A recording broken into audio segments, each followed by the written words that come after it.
IT job కోసం చూస్తున్నారా? ఐటీలో కెరియర్ బిల్డ్ చూసుకోవాలనుకుంటున్నారా? అయితే సమాధానం కోడింగ్ ట్యూటర్. వి గోల్డ్ ట్రస్టెడ్ గోల్డ్ బయర్స్. మీరు తాకట్టు పెట్టిన బంగారాన్ని విడిపించి ఈ రోజు ఉన్న మార్కెట్ ధరకు కొనబడను. కాన్ఫ్లిక్ట్ అనేది డెవలప్ అయింది, బోల్డ్ అంత యుద్ధం జరుగుతుంది అనేటువంటి ఒక అట్మాస్ఫియర్ వచ్చింది. పిక్చర్ అభి బాకీ హై అనేది Manoj Naravane ex army chief tweet చేసిన తర్వాత ఏదో జరుగుతోంది అనేటువంటి అంచనాలు, ఊహలు అండ్ కీబోర్డ్లోనే యుద్ధం చేసేవాళ్ళు చాలామంది పెరిగారు కదా. సడన్గా అందరికీ ఒక పాజ్ అంటారా, ఫుల్ స్టాప్ అంటారా, కామా, బ్రేక్, ఏం జరిగింది అక్కడ? ఒక యుద్ధం అంటే ఎండ్ దాకా నడవదండి, నడుస్తూనే పోతుంది. మన యుక్రెయిన్ రష్యా వార్ చూస్తున్నాం. అక్కడ తప్పేం జరిగిందంటే ఒక ఎండ్ గేమ్ లేదు. అంటే మేము ఇంత టెరిటరీ ఆక్యుపై చేసుకున్న తర్వాత మేము ఆపేస్తామని రష్యా చెప్పట్లేదు.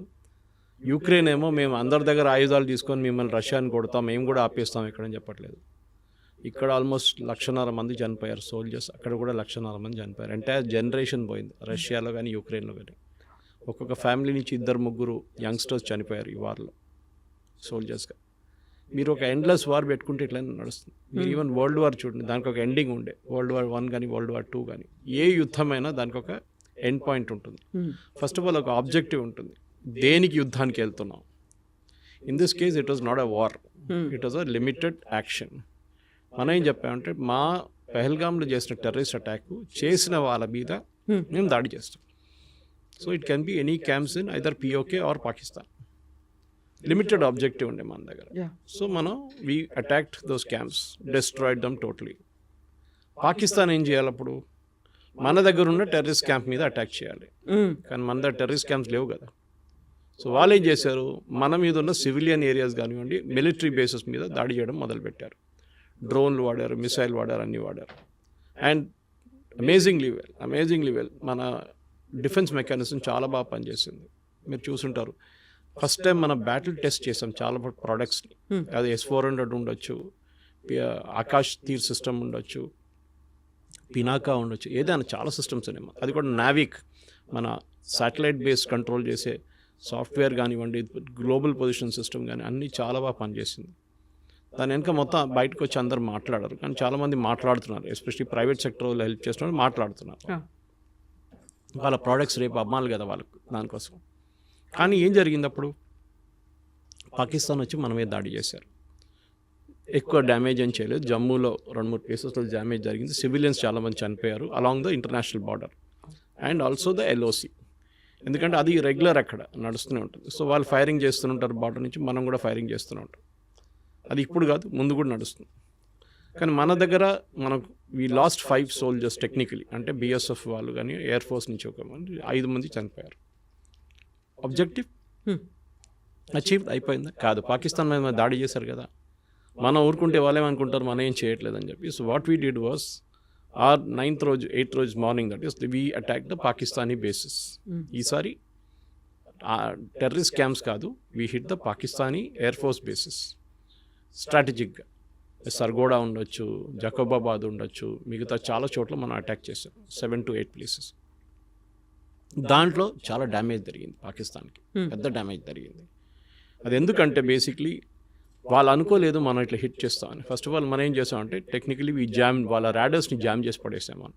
వాళ్ళు చైనీస్ ర్యాడర్ వాడతారు, అది దాన్ని మొత్తం జామ్ చేసి పడేసాం మనం. జామ్ చేసినప్పుడు ఏమైందంటే ఈ జామింగ్తోని మన ఎయిర్క్రాఫ్ట్ ఈజీగా ఎంటర్ చేయగలం. అంటే we never cross the border by the way. ICU మన సుఖాయిస్ కానివ్వండి, మన రఫేల్ కానీ, we never cross the border. Border దగ్గర ఉండి ఫైర్ చేసాం. మన దగ్గర ఉన్న మిసైల్స్, అది ఏదైనా స్కాల్ప్ ఉండొచ్చు, అది హార్పూన్ ఉండొచ్చు, లేకుంటే చాలా మిసైల్స్ ఉన్నాయి మన దగ్గర. ఇజ్రాయలీ ప్లస్ కన్వెన్షన్ మనం తయారు చేసిన దాన్ని కూడా ఉంటుంది. It cause substantial damage. Pakistan భయపడ్డారు. నెక్స్ట్ వాళ్ళకి తెలుసు మనం ఏం హిట్ చేస్తాం. ఇక్కడ దగ్గర మన దగ్గర చాలామంది ప్రేక్షకులు, స్పెషల్లీ మీరు చెప్పిన కీబోర్డ్ వారియర్స్కి తెలియదు పాకిస్తాన్ న్యూక్లియర్ అసెట్స్ని కొట్టాలి మనం అన్నారు. అర్థం చేసుకుంటున్నారు, పాకిస్తాన్ ఒక్క న్యూక్లియర్ అసెట్ కొట్టేస్తే మన ఎంటైర్ రాజస్థాన్ ఖాళీ చేయాల్సి వస్తుంది రేపు. Because that entire radiation Rajasthan వైపు వస్తుంది, గుజరాత్ వైపు వస్తుంది, పంజాబ్ వైపు వెళ్తుంది. బార్డర్స్ అన్ని ఎఫెక్ట్ అవుతాయి. కంప్లీట్ బార్డర్ ఏంటి, even entire half of Rajasthan మీరు నెక్స్ట్ 5,000 yearsకి వాడలేరు, అంత దరిద్రంగా ఉంటుంది. ఆ పొజిషన్కి వస్తే చెర్నోబిల్లో చూసాం మనం ఏం జరిగిందని. Something similar to Chernobyl would happened here. That was a nuclear plant, it's a nuclear attack. మనకి పాకిస్తాన్కి ఒక ఒప్పందం ఉంది.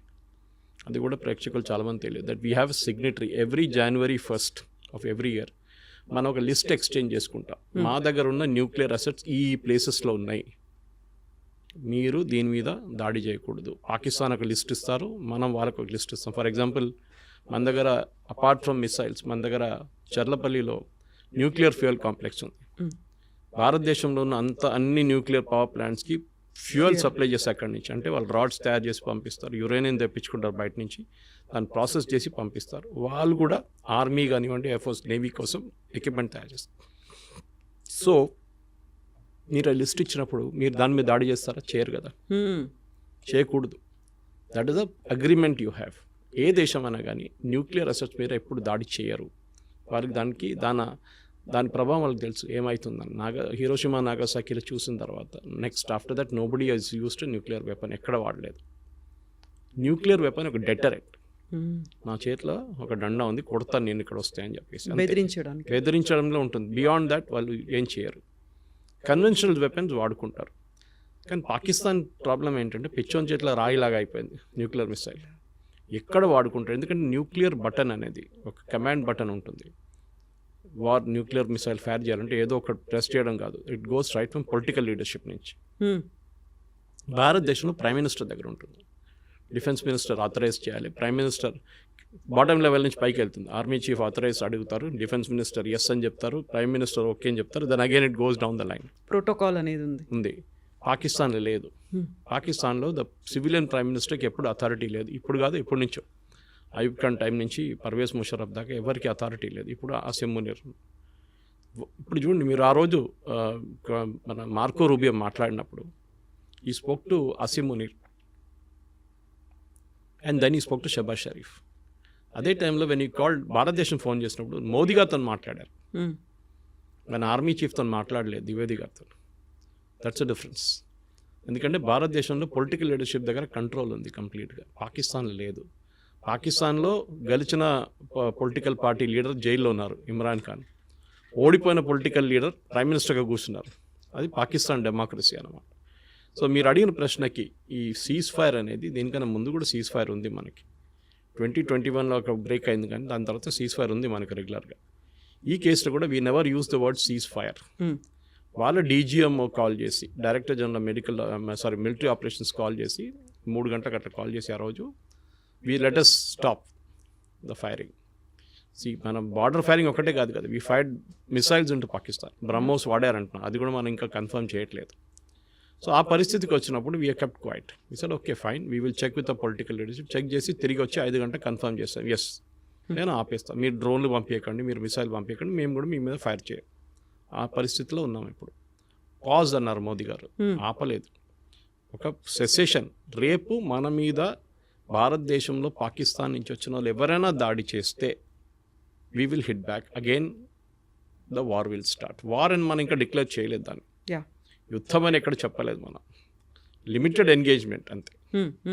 చాలా క్లియర్గా చెప్పాం మనం. ఫస్ట్ ప్రెస్ కాన్ఫరెన్స్ మీరు గుర్తుంటుంది, కర్నల్ సోఫియా ఖురేషి కానివ్వండి, wing commander Vyomika Singh and foreign affairs secretary mystery గారు ఉన్నప్పుడు వాళ్ళు క్లియర్గా చెప్పారు, నాన్ ఎస్కలేటరీ అని ఒక వర్డ్ వాడారు.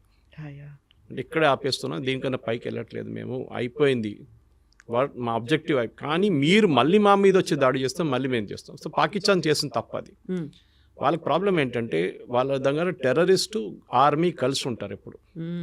ఆర్మీ నుంచి మీరు చూసుంటారు, ఒక ఫ్యూనరల్ సెరమనీలో పాకిస్తాన్ లెఫ్టినెంట్ జనరల్ వెళ్ళారు, అక్కడున్న డిప్యూటీ కమిషనర్ వెళ్ళారు ఆ సిటీది.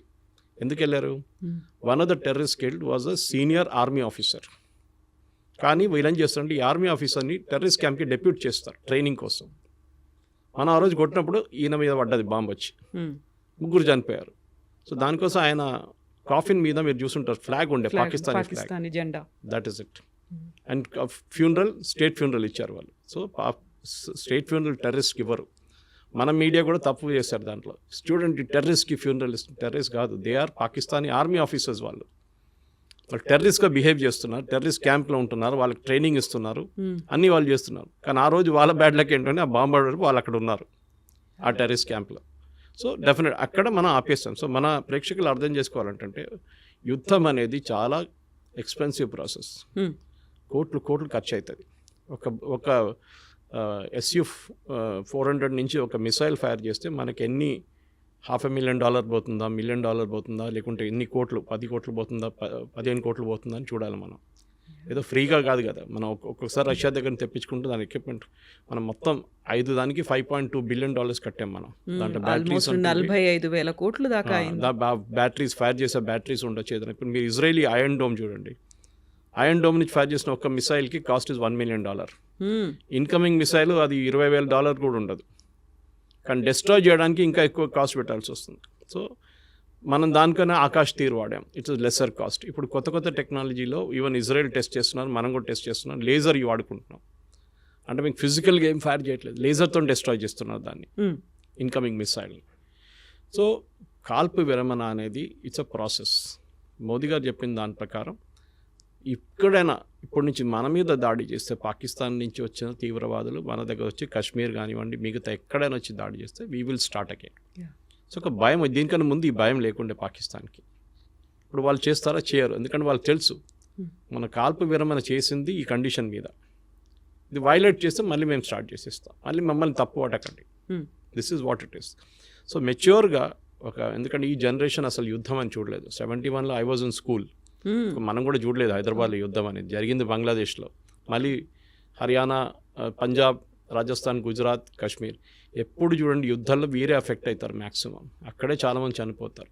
మనం ఇక్కడ కూర్చొని లెక్చర్లు ఇస్తాము, కీబోర్డ్లో సోషల్ మీడియా పోస్ట్ వేస్తాము, మోదీ గారు కొట్టండి, బాంబే వేయండి అని. కానీ రేపు ఒక 200 మంది చనిపోయి మన సోల్జర్స్ వాళ్ళ బాడీ రిటర్న్ వచ్చినప్పుడు అప్పుడు మీ మూడ్ మారిపోతుంది. ఇప్పుడు 5 ఫ్యూనరల్ చూసే మనం చాలామంది అప్సెట్ అయిపోయారు. ఒక యుద్ధం అంటే 2 సైడ్లో ఉంటుంది, మహాభారతం చూసాం మనం, ఈ 2 వైపులో చనిపోతారు మనుషులు. సో ఒక మెచ్యూర్ పొలిటికల్ లీడర్షిప్ ఎప్పుడు ఆపాలే వారిని కూడా తెలుసుకోవాలి. And Russia Ukraine war is a classic example. మళ్ళీ చెప్తాను, ఇంకా ఇజ్రాయెల్ గాజా అది యుద్ధం అని చెప్పలేము, దట్ ఇస్ అగైన్ మనం యాక్ట్ చేస్తున్నట్టు. ఒక టెర్రరిస్ట్ గ్రూప్ మీద వాళ్ళు కొడుతున్నారు. రష్యా యుక్రెయిన్ వార్లో 2 సైన్యాలు కొట్టుకుంటుంది. ట్రూ. మనది సెకండ్ స్టేజ్లో పాకిస్తాన్ ఆర్మీ వచ్చారు, ఫస్ట్ స్టేజ్లో పాకిస్తాన్ ఆర్మీ లేకుండే, మనం డైరెక్ట్ టెర్రరిస్ట్ క్యాంప్ని కొట్టాం. సో పొలిటికల్ మెచ్యూర్ లీడర్షిప్లో చాలా బాగా చేశారు మోదీ గారు, ఎక్కడ ఆపాలని ఆయనకు తెలుసు. సో ఇప్పుడు పాజ్ బటన్ ప్రెస్ చేశారు.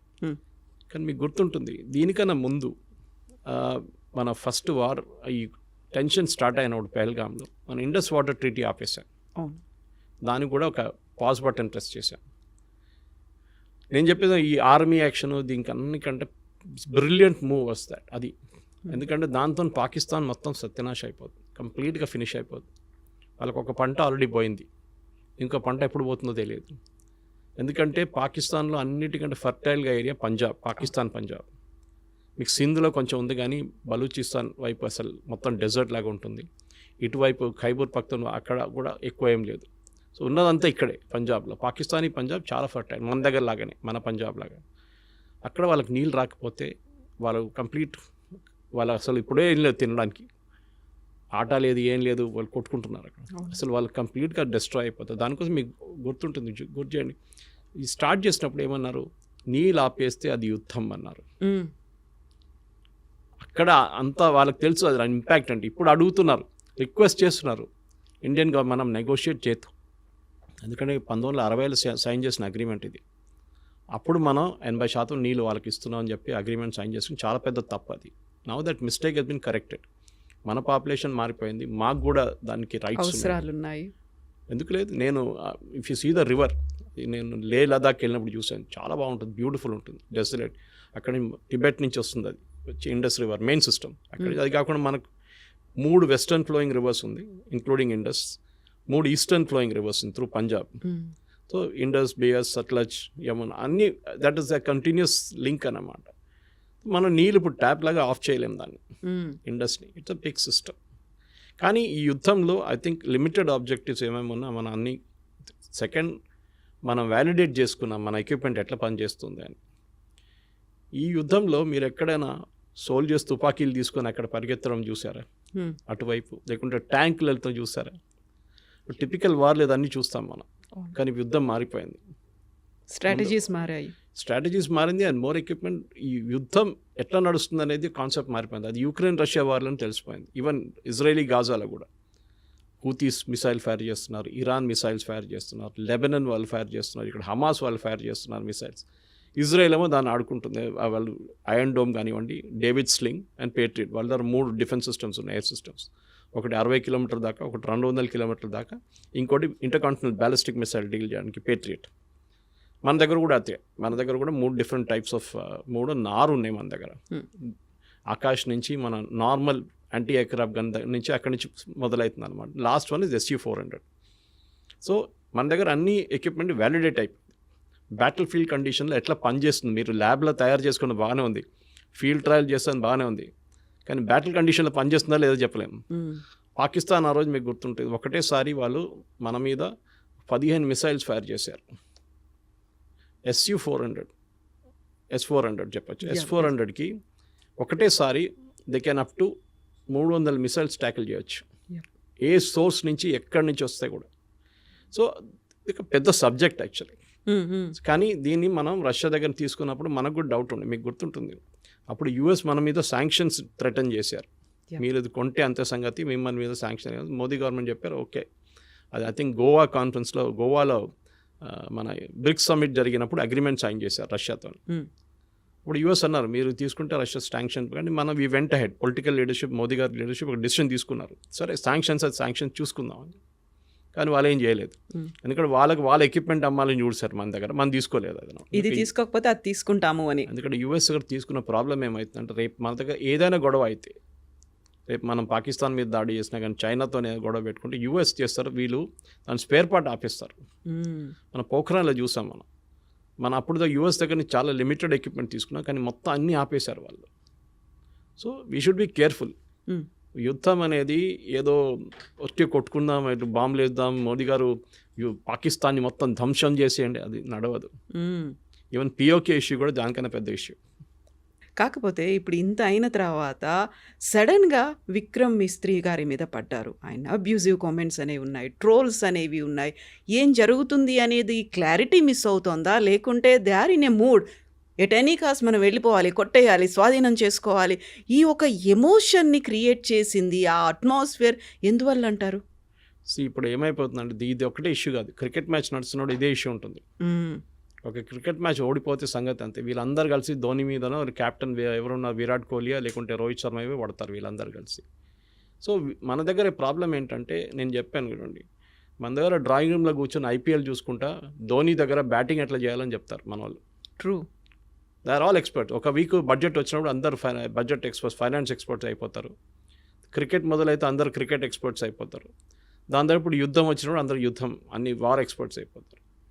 మీరు కూర్చొని మోదీ గారికి అడ్వైస్ ఇవ్వక్కర్లేదు. మీరు చూసుంటారు, పెహల్గాం జరిగిన తర్వాత 5 రోజుల తర్వాత చాలామంది నా దగ్గర స్టూడియోస్లో అడిగారు ప్రశ్న, మోదీ గారు అంటే ఏం చేయట్లేదు, ఎందుకంత సైలెంట్గా ఉన్నారు, హిందీలో అడిగారు నా దగ్గర, మోదీ బాంబ్ క్యో నీ దాల్ రా. నేను చిన్నపిల్లల ఆట కాదు ఇది. ఫస్ట్ ఆఫ్ ఆల్ ప్లానింగ్ ఉండాలి, ఇంటెలిజెన్స్ ఉంటుంది.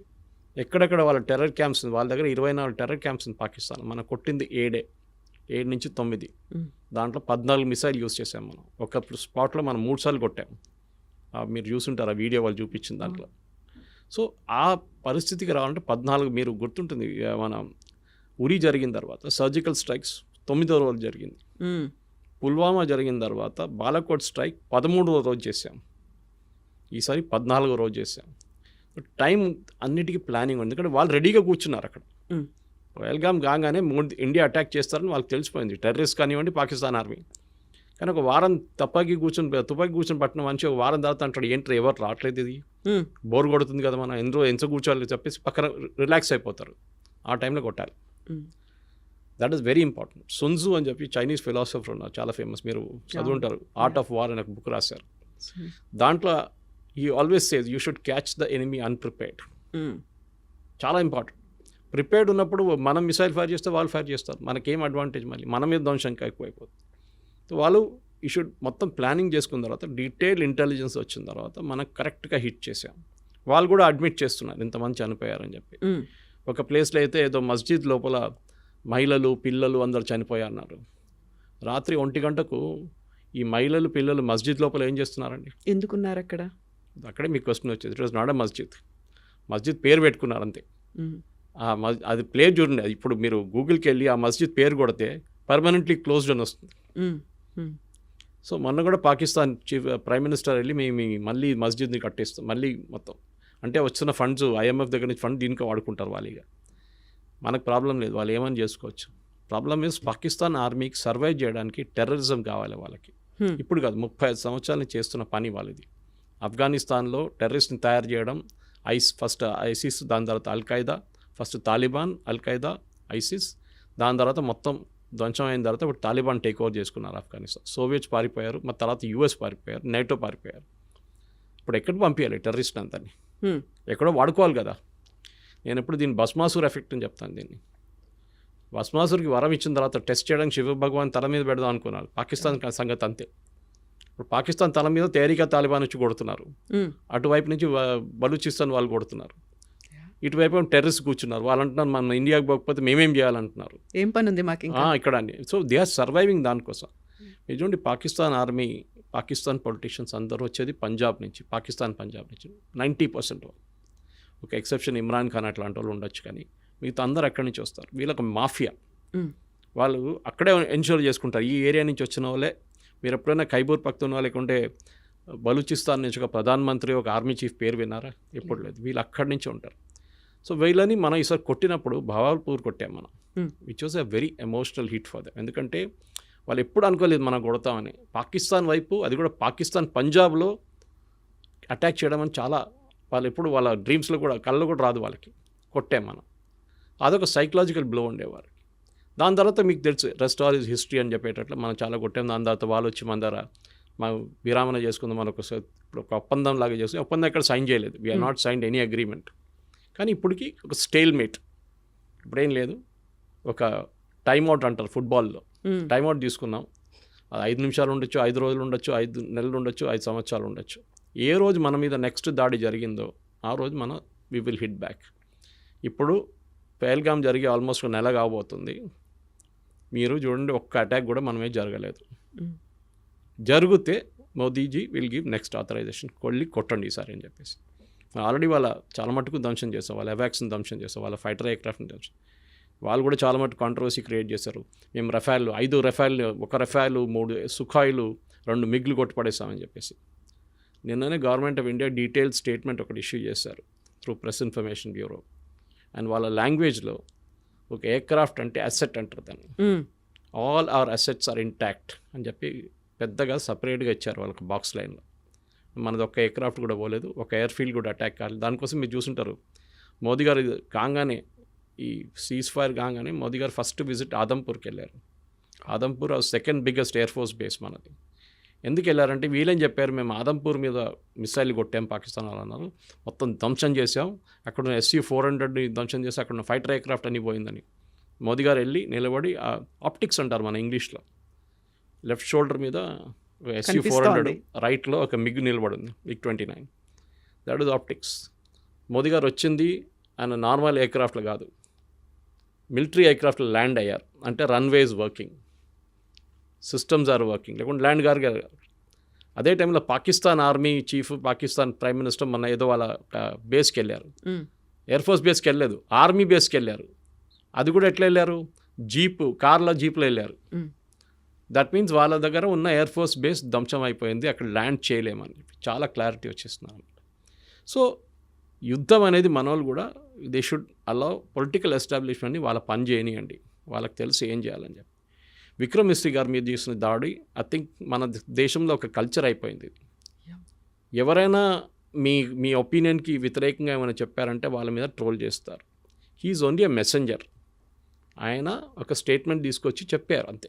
ఆయన కాదు డిసైడ్ చేసింది, పొలిటికల్ లీడర్షిప్ డిసైడ్ చేశారు. He's a messenger. ఇంగ్లీష్లో అంటారు ఇప్పుడు డోంట్ షూట్ ద మెసెంజర్ అని. మనం చేసిన పని అది. మనం తెలియదు. Of course his daughter use to represent రోహింగ్యాని రిప్రజెంట్ చేస్తుందంటే అది ఇంకో పొలిటికల్ కేసు, అది సపరేట్. చాలామంది పిల్లలు ఇప్పుడు మన కూతురు కానీ కొడుకులు కానీ వాళ్ళ ఫిలాసఫీ ఉంటుంది వాళ్ళకి, మనం ఆపలేం వాళ్ళని. దాన్ని బట్టి మన పేరెంట్స్ మీద ఎందుకు పడ్డాలి అది. అఫ్కోర్స్ అమ్మాయి మీద దాడి చేస్తారు, చాలా ట్రోల్ చేశారు, ఆమెని మళ్ళీ ఆమె అకౌంట్ ప్రైవేట్ చేసేసింది. కానీ ఇది మెచ్యూరిటీ లేదు. ఇక్కడ కూడా చూపి ఈ సోషల్ మీడియా ప్రాబ్లం ఏంటి, నేను ఎప్పుడు చెప్తుంటాను, మీరు వాట్సాప్లో ఒక మెసేజ్కి 10 రూపాయలు అనే కండిషన్ పెట్టండి, రేపటి నుంచి మొత్తం వాట్సాప్ మెసేజ్లు బంద్ అయిపోతాయి అన్నీ. అందరూ ఇప్పుడు ఫ్రీ ఉందని చెప్పి జియో వచ్చి ఇంత ఫ్రీ డేటా ఇచ్చిన తర్వాత ఏం చేయాలని తెలియదు. 5 నిమిషాలు దొరికితే ఏదో వీడియో చూస్తుంటారు మన వాళ్ళు. మీరు ఎక్కడికైనా వెళ్ళండి, మెట్రో చూడండి, వర్క్ సైట్కి వెళ్ళండి. ఇది ప్రాబ్లం అనమాట. మ్మ్. ఏదో వీడియోలు పొద్దున్న సాయంత్రం దాకా ఫార్వర్డ్ చేస్తూనే ఉంటారు. ఒక్కటే వీడియో మీ 100 చోట్ల నుంచి వస్తుంది మీకు. అవును. ఎందుకంటే ఆ వాడడానికి మీకు తెలియట్లేదు, మెచ్యూరిటీ లేదు దాంట్లో. ఇప్పుడు నాకు కూడా వస్తుందండి, మీకు చెప్పినట్టు పొద్దున్న నుంచి సాయంత్రం దాకా ఒక 20 మీడియా గ్రూప్స్ ఉంది, దాన్ని అందరూ వీడియోలు పడేస్తున్నట్టు పొద్దున్న నుంచి. మ్మ్. వస్తే డిలీట్ చేసుకుంటూ వెళ్ళిపోతాను నేను. కానీ కొన్ని సైట్స్, కొన్ని గ్రూప్స్ ఉన్నాయి వేరే నో సీరియస్ డిస్కషన్ నడుస్తుందని, అది నేను రిటైన్ చేసుకుంటా, టైం దొరికినప్పుడు చూసుకుంటాను అది అనమాట. ఇది మనం మెచ్యూరిటీ ఉన్నప్పుడు చేయాల్సింది. True. ఏదో వీడియో వచ్చిందని చెప్పి ఫార్వర్డ్ చేయడం కాదు, ఏదో వీడియో వచ్చిందని చెప్పి రియాక్ట్ చేయడం కాదు, మిస్రీ గారు వచ్చి ఒక స్టేట్మెంట్ ఇచ్చినప్పుడు ఆయన మీద దాడి చేయడం కాదు. ఈ సేమ్ విత్ మోదీజీ గారు. ఎందుకు సీజ్ ఫైర్? మీకు ఏం తెలుసు యుద్ధం గురించి? మ్మ్. బంగ్లాదేశ్ యుద్ధం గురించి తర్వాత మనం బ్యాంక్రప్ట్ అయిపోయాం యాజ్ అ నేషన్. చెప్పాను చూడండి, కంప్లీట్గా బ్యాంక్రప్ట్. 5 సంవత్సరాలు మనకు బయటపడడానికి టైం తీసుకున్నాం, ట్యాక్స్ పెంచాల్సి వచ్చింది. రేపు ఇదే చెప్తారు మోదీ గారు, సరే యుద్ధం చేద్దాం పాకిస్తాను, పని చేస్తాను, పెట్రోల్లో 10 రూపాయలు పెంచేస్తానంటే అందరు ఏడుస్తారు, వద్దు నాకు యుద్ధం వద్దు ఏమొద్దు అంటారు. అప్పుడు మ్మ్. అవును. ఇది ప్రాబ్లం. అది యుద్ధం ఫ్రీగా నడవదు కదా, దానికి డబ్బులు కావాలి. మ్మ్. నేను చెప్పినట్టు మిసైల్ ఫైర్ చేయాలన్నా కానీ మిగతా ఏం చేయాలన్నా మనకు డబ్బులు కావాలి. సరే మనం అప్పుడు చేసాం కూడా, we had put a cess at that time. చైనాతో జరిగిన కూడా సెస్ పెట్టాం మనం, మ్మ్. డబ్బులు కావాలి కదా. ఇప్పుడు అందరూ అంటున్నారు మేము జిఎస్టీ కడుతున్నాం కదా, బాగా చేశారు మీరు, జిఎస్టీ బాగానే వాడుకుంటున్నారని చెప్పి. ఏది తెలియదు అసలు. ఎక్విప్మెంట్ ఎప్పుడు కొన్నాము, ఇప్పుడున్న మన దగ్గర అకాక్ గన్స్ అంటాం, మన యాంటీ ఎయిర్క్రాఫ్ట్ గన్స్ ఎప్పటి నుంచో వాడుకుంటున్నాం, ఆకాష్ తీర్ తయారు చేసాం, మన నాలెడ్జ్ వాడుకున్నాం మనం ఈసారి. ప్రతిసారి ఇంకొక కామెంట్ వస్తుంది, ఆరోపణ వస్తుంది, అన్నిటికంటే ఎక్కువగా డిఫెన్స్ కోసం ఎందుకు అంత ఖర్చు పెడుతున్నారు, రక్షణ బలగాల మీద అంత ఖర్చు పెట్టి బడ్జెట్ కేటాయించాల్సినటువంటి అవసరం ఏముంది అనే ఒక మాట ఉంటుంది చూడండి. ఈసారి ఇప్పుడు ఎవరైనా చెప్తారా నెక్స్ట్ బడ్జెట్లో పెంచమంటారు. చాలామంది నా ఫ్రెండ్స్ రాసుకున్నారు, కావాలంటే ఫండ్ ఎస్టాబ్లిష్ చేసే గవర్నమెంట్ మేము డొనేట్ చేస్తాం అని చెప్పి. చూడండి, మూడు మారిపోయింది ఇప్పుడు సడన్గా. ప్రాబ్లం ఎక్కడ వస్తుందంటే, ఫస్ట్ ఆఫ్ ఆల్ ఈ లిమిటెడ్ ఎంగేజ్మెంట్లో చాలా ఒక పెద్ద అది చాలామంది ప్రేక్షకులు అది చూడలేదు. ఈవెన్ ఈ డిఫెన్స్ కాల్డ్ డిఫెన్స్ ఎక్స్పర్ట్ కూడా మాట్లాడలేదు. మన దగ్గర ఈసారి ఈ ఆకాష్ తీర్ కానివ్వండి, యాంటీ ఎయిర్క్రాఫ్ట్ గన్స్ వాడింది అగ్నివీర్ అని చెప్పి యంగ్స్టర్స్ని తీసుకున్నారు లాస్ట్ 3-4 సంవత్సరాలు. వాలంటీర్స్ లాగా వాళ్ళు there limited service, short service commission అంటాం మిలిటరీలో. ఈవెన్ ఆఫీసర్స్ కూడా షార్ట్ సర్వీస్ కమిషన్ చేసుకుంటారు చాలామంది. మేజర్ లెవెల్లో they will retire and civilian లైఫ్లో వెళ్ళిపోతారు. అగ్నివీర్ తీసుకొచ్చి ఎంత పెద్ద గొడవ చేసాం మీకు గుర్తుంటుంది. రాహుల్ గాంధీ కానీ మిగతా వాళ్ళు కానీ ఇక్కడ రైల్వే స్టేషన్స్ అన్ని తగలబెట్టారు, ఫైరింగ్ జరిగింది. ఈ ఇప్పుడు వస్తున్న యంగ్స్టర్స్కి వాళ్ళ దగ్గర స్కిల్ ఉంది, టెక్నికల్ స్కిల్. ఇది చూడండి, ఐటీఐలో వెళ్ళి ఎక్కడో చదువుకుంటాడు, అందరు ఇంజనీర్లు కాదు కదా, కొంతమంది ఉండొచ్చు. ఈ చేసుకున్న వాళ్ళు ఎందుకంటే నాకు తెలిసిన ఒక బ్రిగేడియర్ ఎక్కడ ఉన్నప్పుడు Secunderabad, he was training Agniveer and he told me, ఆయన చెప్పారు నా దగ్గర, సురేష్ వీళ్ళు ఎంత బ్రిలియంట్ తెలుసా, వీళ్ళకి ఒక ట్యాంక్ ఇచ్చి 2 నెలలు మీరు ట్యాంక్ మీద పనిచేయండి, దాన్ని తిప్పి మొత్తం అక్కడ ఇప్పి ఎక్కడ పెట్టండి అంటే తర్వాత మొత్తం ట్యాంక్ నిప్పేసి రిటర్న్ ఫిట్ చేస్తారు నెల లోపల అంటున్నారు. మా దగ్గర 40 సంవత్సరాల నుంచి ఉన్న వాళ్ళకి చేయలేకపోతున్నారు. సో ఈ యంగ్స్టర్స్ ఉన్న ఇప్పుడు తీసుకునే యంగ్స్టర్స్ వాళ్ళు చాలా మట్టుకు టెక్నాలజీతోని ఫ్రీక్వెంట్గా వాళ్ళు హ్యాండిల్ చేస్తూనే ఉంటారు. వేరస్ ఈ ఓల్డర్ జనరేషన్కి ఆ కేపబిలిటీ లేదు. నెక్స్ట్ మన ఆర్మీ యావరేజ్ ఏజ్ కూడా తగ్గింది, పెన్షన్స్ అండ్ శాలరీస్ అది కూడా తగ్గింది. పెద్ద ఆర్మీ ఇప్పుడు చూస్తున్న ఇట్లాంటి యుద్ధాల్లో మనకు పెద్ద ఆర్మీ ఏం అక్కర్లేదు. మనకు కావాల్సింది టెక్నాలజికలీ కాంపిటెంట్గా ఉన్న మనుషులు కావాలి, అబ్బాయిలు అమ్మాయిలు కానీ. ఇప్పుడు కూడా జరిగిన ఈ యుద్ధంలో నాకు తెలిసిన మట్టుకు కాన్ఫిడెన్షియల్ సోర్స్ నుంచి చాలా ఈ కంట్రోల్ రూమ్స్ హ్యాండిల్ చేస్తుంది వాస్ విమెన్. ఎందుకంటే వాళ్ళు కూడా టెక్నికలీ కేపబుల్గా చాలామంది ఉన్నారు. సో అది మీరు either it be ATCs or అక్కడ కూర్చొని డ్రోన్ హ్యాండిల్ చేస్తున్న వాళ్ళు ఉండొచ్చు, మిసైల్ ఫైర్ చేస్తున్న ఉండొచ్చు, వీళ్ళందరూ రాడార్ని కాన్సిస్టెంట్గా చూస్తూనే ఉన్నారు. అది ఒక కేపబిలిటీ, అనలైజ్ చేయడం, ఏ మిసైల్ ఎక్కడ ఫైర్ చేయాలని చెప్పేసి, అది ఎక్కడి నుంచి వస్తుంది, ఎంత స్పీడ్లో వస్తుంది ఆ మిసైల్ అని చెప్పేసి, is it coming at 2.5 times the speed of sound, లేదా నార్మల్ మిసైల్ పంపిస్తున్నారా, బ్లాండ్ డ్రోన్ పంపిస్తున్నారా, లోడెడ్ డ్రోన్ పంపిస్తున్నారా, దీస్ ఆల్ అనలైజ్ చేయాల్సి వస్తుంది అనమాట. సో మీకు టెక్నికలీ కాంపిటెంట్ యంగ్స్టర్స్ కావాలి ఆర్మీలో. సో నేను నెక్స్ట్ జనరేషన్ రిక్రూట్ చేస్తున్నాడు కావాలంటే కంపల్సరీగా మినిమం ఐటీఐని పెట్టండి. అట్లీస్ట్ ఐటీఐలో కొంతమంది వెళ్ళి చదువుకుంటారు. ఇప్పుడు ఐటీఐకి వెళ్ళినోడు ఏం పని లేనోడు అక్కడికి వెళ్తారని చెప్పి ఒక కాన్సెప్ట్ వచ్చేస్తుంది అనమాట. అది కాకుండా ఇప్పుడు ఇట్లా చూపిస్తే కొత్తగా ట్రైనింగ్, ఆర్మీ వాళ్ళు కూడా వాళ్ళ ఎక్విప్మెంట్ ఇచ్చి ట్రైనింగ్ చేపిస్తే ఐటీఐలో రెడీమేడ్గా వాళ్ళకి ప్రొడక్ట్స్ దొరుకుతారు, వాళ్ళకి ఒక టాలెంట్ వచ్చేస్తుంది, మ్యాన్ పవర్ వచ్చేస్తుంది వాళ్ళకి. ఇది జరగాలి. సో ఫ్యూచర్ ఆఫ్ వార్ఫేర్ అనేది ట్యాంకులు కాదు, ఉంటుంది ట్యాంక్ లేదని చెప్పట్లేదు, ఈవెన్ సోల్జర్స్, ఇన్ఫెంట్రీ కాదు, ఉండొచ్చు, అది కూడా ఉంటుంది. ఇన్ఫెంట్రీ యూస్ ఇన్ఫెంట్రీకి ఉంటుంది, కానీ మనం జాగ్రఫీ కోసం వెళ్ళట్లేదు. రష్యా యుక్రెయిన్ జాగ్రఫీ కోసం కొట్టుకుంటున్నారు. మేము 100 కిలోమీటర్లు గుంజుకుంటాం మీ దగ్గర నుంచి, వీళ్ళేమో మేము దగ్గర నుంచి 100 కిలోమీటర్లు గుంజుకుంటాం. మనకు ఆ ప్రాబ్లమే లేదు. మీరు పిఓకే గురించి రెఫరెన్స్ చెప్పారు ఒకసారి. పిఓకే తీసుకోవడం చాలా ఈజీ మాట్లాడడం. Again drawing room situation. POK గుంజుకుందాం మనం. ఈవెన్ అప్పుడప్పుడు అమిత్ షా గారు కూడా అన్నారు, ఫస్ట్ ఆఫ్ ఆల్ పిఓకే తీసుకుంటే అక్కడున్న టెర్రరిస్ట్ని మొత్తం మనం తీసుకోవాలి కదా. అవును కదా. అక్కడున్న ముస్లిం పాపులేషన్ మనతో వాడారు, వాళ్ళు పాకిస్తాన్ వాళ్ళు మన దగ్గరికి ఎందుకు వస్తారండి? ఆ కల్చర్ డిఫరెంట్గా ఉంది. కల్చర్ ఒకటే కాదు, ఇప్పుడు మీరు రేపు వెళ్ళి నేను బంగ్లాదేశ్ కాన్కర్ చేస్తాను అంటే బంగ్లాదేశ్ వాళ్ళు ఎందుకు వస్తారు భారతదేశంతో? రారు. వాళ్ళంటే మాది స్వతంత్రం, ఇది పిఓకే ఉండొచ్చు, పాకిస్తాన్ ఆక్యుపైడ్ కాశ్మీర్ ఉండొచ్చు, కానీ అక్కడ ఉన్న వాళ్ళు పాకిస్తానీ వాళ్ళు, ఇప్పుడు కాశ్మీర్ వాళ్ళు కాదు. అది జనరేషన్లు మారిపోయాయి. అక్కడ వాళ్ళు పాపులేషన్ రీసెటిల్ చేశారు. పంజాబ్ వైపు నుంచి, సింధు వైపు నుంచి చాలామందిని తీసుకొచ్చి రీసెటిల్ చేశారు పిఓకేకి. పాపులేషన్ మేట్రిక్స్ మారిపోయింది. రెండోది, మీరు ఇండియన్ పాపులేషన్ తీసుకుంటే ఇదే బీజేపీ వాళ్ళు ఏడుస్తారు రేపు, అరే అందరు ముస్లిమ్స్ వచ్చేసారు, 10 లోక్సభ సీట్లు వాళ్ళకి పోయింది ఇప్పుడు అని చెప్పేసి. సో మీరు ప్రాక్టికల్గా అగైన్ చెప్పడానికి చాలా ఈజీ. పిఓజీకే చూసుకుందాం, మోదీ గారు వెళ్ళండి బాంబు పంపి 2 బాంబులు పడేయండి, అది కాదు, అంత ఈజీ కాదు. మన దగ్గర ఉన్న కాశ్మీర్ని ముందు మేనేజ్ చేసుకుందాం మనం, తర్వాత పిఓకే గురించి మాట్లాడదాం. It's an unsettled issue. అది ఇప్పుడు కాదు, హిస్టారిక్లీ 1948లో రాజా హరి సింగ్ అడిగినప్పుడు నెహ్రూ హెల్ప్ చేయలేదు టైంలో. ఆ రోజు టైంలో హెల్ప్ చేసి ఉంటే ఇండియన్ ఆర్మీని పంపిస్తే మనకి పిఓకే ప్రాబ్లమే లేకుండా పిఓకే కూడా మన దగ్గర ఉండిపోతుండే. అక్కడ ఉన్న 2 చోట్ల మనకు పనికొస్తుంది. ఒకటి గిల్గిత్ బాల్టిస్తాన్, న్యాచురల్ రిసోర్సెస్ చాలా ఉన్నాయి అక్కడ, టంగ్స్టన్ కానివ్వండి, మీరు లిథియం కానివ్వండి, చాలా ఉంది అక్కడ. అది చైనాకి అమ్ముకున్నారు వీళ్ళు, పాకిస్తాన్. ఇప్పుడు చైనీస్ కంపెనీలు పనిచేస్తున్నాయి అక్కడ, దానికి ఒక్కటే ఇంట్రెస్ట్ ఉంది మనకి, అది వచ్చేస్తే మనం తీసుకుంటాం కావాలంటే. కానీ అంత ఈజీ కాదు, అక్కడ కూడా పొలిటికల్ మెచ్యూరిటీ ఉండాలి. సరే, ఒక ప్రాబ్లం ఉంది, పిఓజేకే మన దగ్గర లేదు. ఒఫీషియల్లీ మనం ఒక 22 సీట్లు కూడా ఇచ్చేసాం జమ్మూ కాశ్మీర్ అసెంబ్లీలో. ఎవరు లేరు క్యాండిడేట్, కానీ 23 సీట్లు 22 సీట్లు ఇచ్చేసాం వాళ్ళు. Let us wait. ఏదో ఒక రోజు అక్కడున్న ప్రజలు ఇప్పుడు బలూచిస్తాన్లో చేసినట్లు గొడవ చేసి వచ్చి మాకు భారతదేశంలో విలీనం అయిపోతాం, అటువైపు బారాముల్లా దాకా మీరు ట్రైన్ తీసుకొచ్చారు, వందే భారత్ తీసుకొచ్చారు, చెనాబ్ బ్రిడ్జ్ కట్టారు, ఇంత బాగుంది అక్కడ అన్ని డెవలప్మెంట్, మా దగ్గర ఇక్కడ ఏం లేవు, మేము మీ దగ్గరకు వచ్చేస్తామంటే అది డిఫరెంట్ మ్యాటర్. దెన్ అక్కడున్న సిటిజన్స్ రెబెల్ చేస్తారు. అప్పుడు ఏం చేస్తారు, ఆర్మీ వాళ్ళు ఫైర్ చేస్తారు, చాలామంది చనిపోతారు, మళ్ళీ అక్కడ గొడవ ఉంటుంది. అది మళ్ళీ వీరు యూఎన్కి వెళ్ళి చెప్తారు, భారతదేశం మమ్మల్ని వచ్చి కాన్కర్ చేసుకుంది, మేము మీ పంజాబ్ పట్టుకుంటాం రేపు అని చెప్తారు. ఆల్ ప్రాబ్లమ్స్ కెన్ అకర్, అన్నీ జరగవచ్చు. సో ఒక పొలిటికల్ మెచ్యూర్ లీడర్షిప్లో మన ప్రేక్షకులు కూడా, మన సిటిజన్స్ కూడా మెచ్యూరిటీ ఉండాలి. మీరు చూడండి, ఓల్డర్ జనరేషన్ ఇట్లా బిహేవ్ చేయట్లేదు. వాళ్ళు చూశారు యుద్ధం అనేది అని, వాళ్ళు they have gone through it. నిన్ననే ఒక ట్వీట్ చూశాను, ఆ ఫ్రెండ్ ఎవరో పంపించారు. అది వాళ్ళ గ్రాండ్ మదర్కి ఫోన్ చేసి, గ్రాండ్ అమ్మ నానమ్మ చూసుకో, ఇది సైరన్స్ వస్తుంది, సైరన్స్ వస్తే భయపడకు, ఏం చేయాలో డ్రిల్ వాళ్ళు చెప్పిస్తారంటే, నువ్వేమి యుద్ధం చూసారా, నేను 3 యుద్ధాలు చూశాను, నీ కొత్తగా ఉండొచ్చు నాకు కాదని. సో వాళ్ళు they have gone through it. So మనం కూడా రిలాక్స్గా పొలిటిక్, ఇప్పుడు మనకు కావాల్సిన ఆబ్జెక్టివ్, మనం we should be more focus, మన ఎకానమీ గురించి ఫోకస్ చేసుకోవాలి ఎక్కువ, అక్కడున్న డెవలప్మెంట్ గురించి. ఆర్మీలో మీరు చెప్పినట్ల బడ్జెట్ చాలా మటుకు కేటాయించడం కొంచెం చేంజ్ చేయాల్సి వస్తుంది.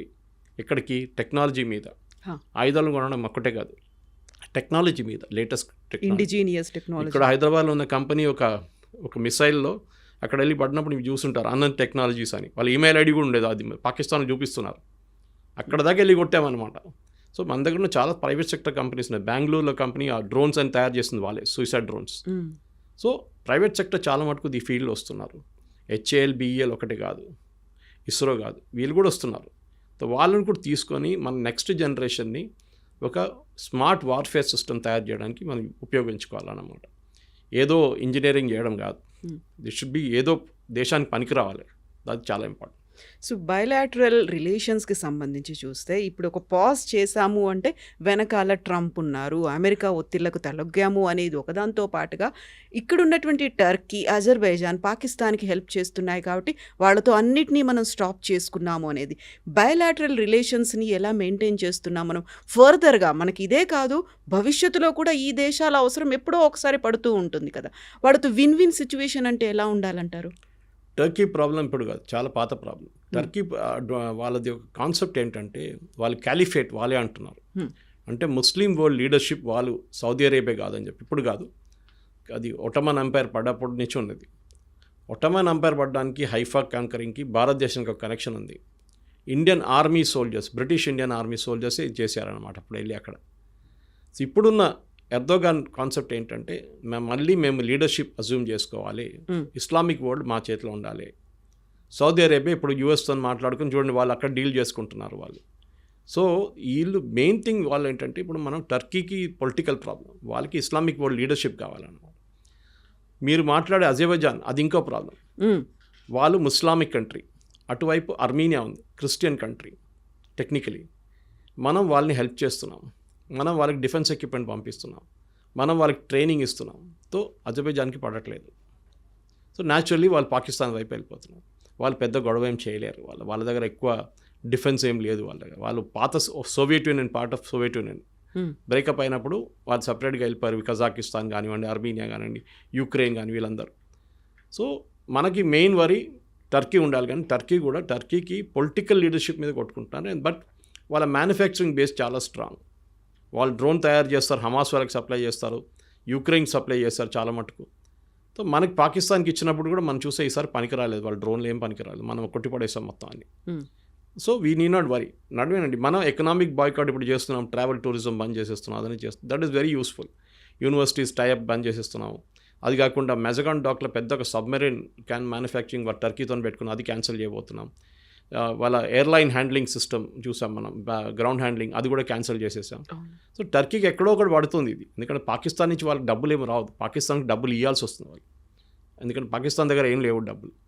సో అదొక పొలిటికల్ సిచ్యువేషన్. అప్పుడు నెక్స్ట్ ట్రంప్ గురించి అడిగారు మీరు. ట్రంప్ స్టేట్మెంట్ చూడండి, మారిపోయింది. నిన్న రాత్రి నేను యాక్చువల్లీ ఇన్వాల్వ్ కాలేదు, కానీ నేను కొంచెం హెల్ప్ చేశాను అట్లా అని చెప్పి. ట్రంప్ ఏం చూస్తున్నారంటే ఒక నోబెల్ ప్రైజ్ రావచ్చా నాకని చూస్తున్నారు, peace prize, Nobel peace prize. ఎందుకంటే దీనికన్నా ముందు ఇట్సాక్ రబీన్ అండ్ యసీర్ అరాఫాత్ చేసిన అగ్రిమెంట్, బిల్ క్లింటన్ వీళ్ళకి నోబెల్ ప్రైజ్ వచ్చింది కదా, నాకు కూడా రావాలని చెప్పేసి. కానీ రష్యాతో ట్రై చేశారు, రష్యా యుక్రెయిన్ వార్ ఎండ్ చేస్తే మేజర్ అచీవ్మెంట్ నాది, నేను రాగానే నెల లోపల నేను ఖతం చేసేస్తానన్నారు. కానీ రష్యా పట్టించుకోవట్లేదు, యుక్రెయిన్కి అసలు పని లేదు.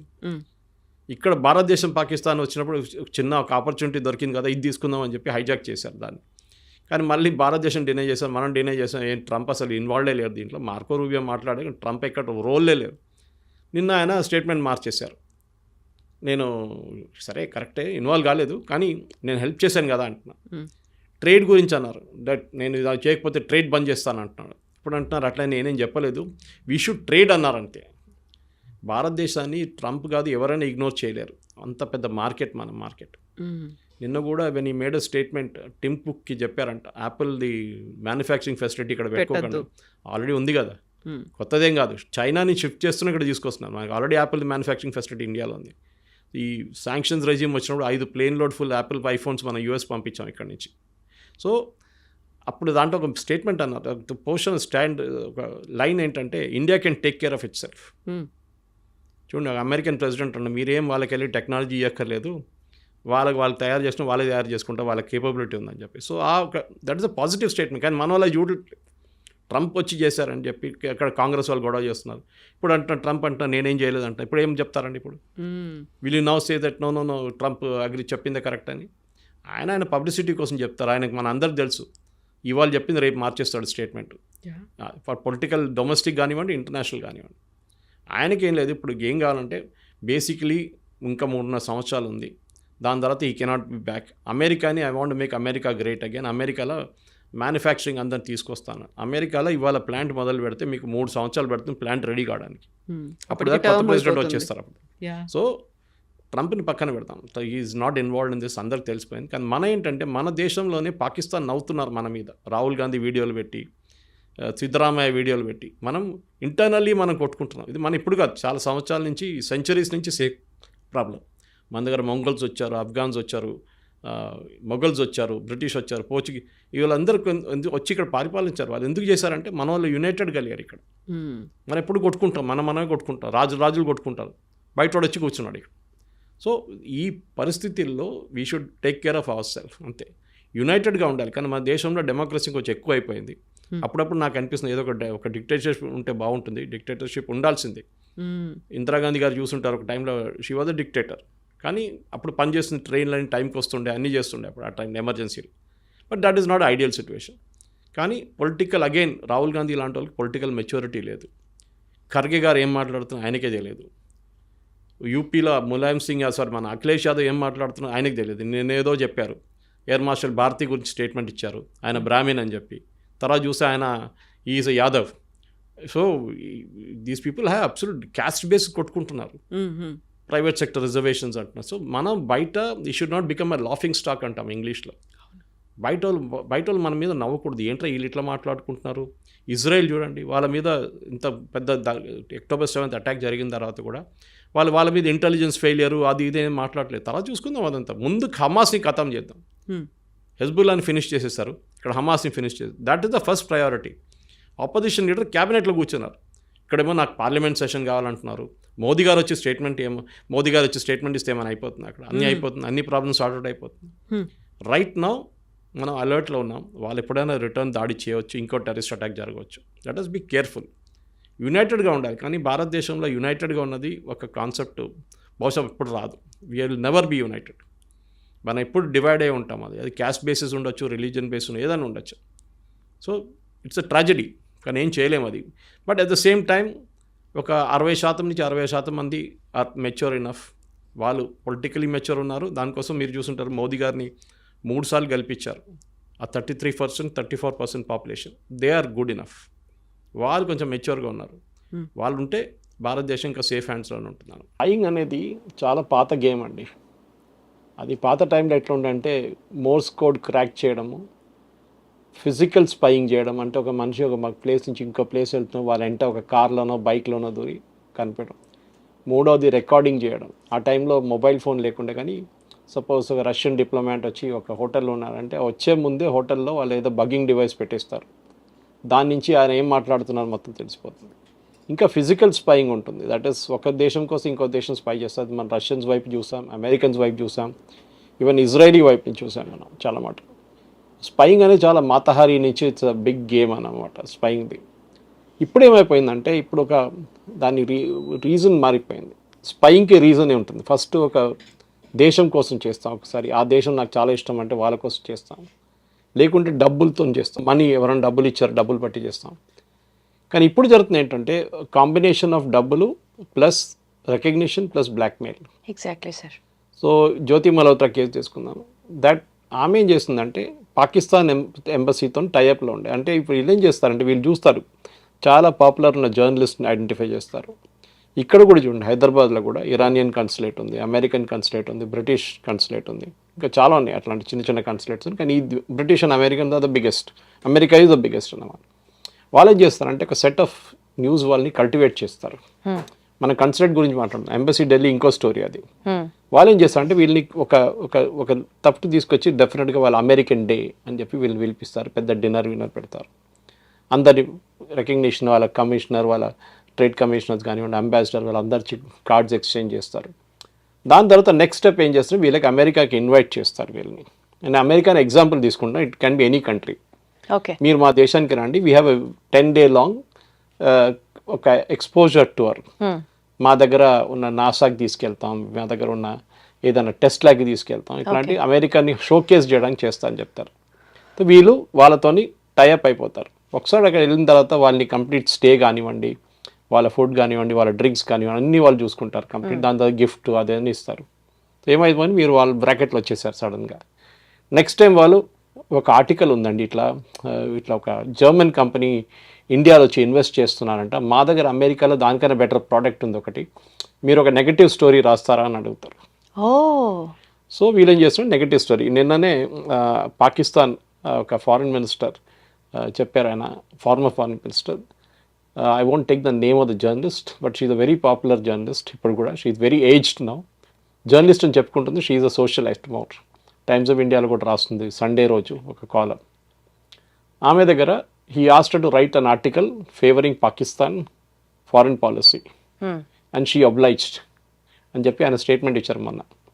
సో ఇది కాన్స్టెంట్, ఇది మనం కూడా చేస్తాం, వాళ్ళు చేయడం కాదు మనం కూడా చేస్తుంటాం. కానీ ఇట్లా ట్రాప్ చేయడంలో ఏమైపోతుందంటే వీళ్ళు సూనర్ ఆర్ లేటర్ ఆ ఎంబసీతో కనెక్షన్ డెవలప్ చేస్తారు, ఆ కన్సులేట్తో కనెక్షన్ డెవలప్ చేస్తారు, వాళ్ళు వీళ్ళని ఎక్స్ప్లాయిట్ చేసుకుంటారు. అది ఏదైనా ఉండొచ్చు, రొమాంటిక్ ఉండొచ్చు, లేకుంటే ఫిజికల్ ఉండొచ్చు, ఏదైనా ఉండొచ్చు. దాని నుంచి వీళ్ళు బ్లాక్మెయిల్ చేయడం మొదలు పెడతారు, డబ్బులు ఇస్తారు, డబ్బులు ఇచ్చిన ప్రూఫ్ తీసుకుంటారు. That is either by of cash or by digital modes, whatever it is. So అది అయిన తర్వాత then they kind of slowly వీళ్ళని అడుగుతారు, ఆ అంబాలా కెంటోన్మెంట్ ఫోటోగ్రాఫ్ నాకు కావాలి, కొంచెం ఏం లేదు ఒట్టిగా చూడడానికి ఎట్లా ఉంది కంటే చాలా బాగుందంట కదా అని చెప్తారు. ఇప్పుడు మన దగ్గర సికింద్రాబాద్ కెంటోన్మెంట్ ఉంది, టెక్నికలీ దాని లోపల ఫోటోలు తీసుకోలేరు మీరు, ఎంట్రన్స్లోనే ఉంటుంది, 5-6 గేట్లు ఉన్నాయి దానికి, మారేట్పల్లి వైపు నుంచి, సికింద్రాబాద్ క్లబ్ వైపు నుంచి, హకీంపేట్ వైపు నుంచి, బొలారం వైపు నుంచి, యాపరాల్ వైపు, అన్ని ప్లేసెస్లో వాళ్ళు బోర్డు పెట్టారు, నో కెమెరా నో డ్రోన్స్. కానీ అప్పుడు కూడా నేను చూసాను చాలామంది డాష్ బోర్డ్ మీద పెడతారు కెమెరా, లేకుంటే ఫోటోలు తీసుకుంటే పోతారు, వాళ్ళకి తెలియదేమో బహుశా, ఎస్పెషల్లీ 2-వీలర్ డ్రైవర్స్ వాళ్ళు ఫోటో తీస్తూనే వీడియో తీస్తూనే పోతుంటారు, ఆర్మీ ట్యాంక్ కనిపించింది ఒక వీడియో తీసుకుంటారు, but it is a prohibited area. Okay, Secunderabad is a training establishment, అంత స్ట్రాటజిక్ వాల్యూ లేదు. గోల్కొండ వైపు ఆర్టిలరీ సెంటర్ ఉంది, that is strategic value. So photos తీసుకుంటారు.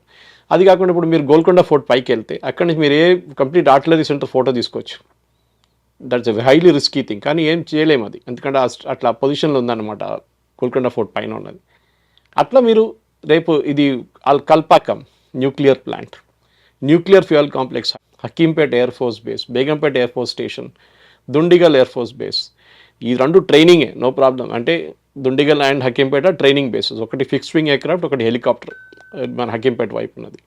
సో ఇక్కడ ఇంకోటి Begumpet is transport squadron, mostly transport aircraft land అవుతుంది.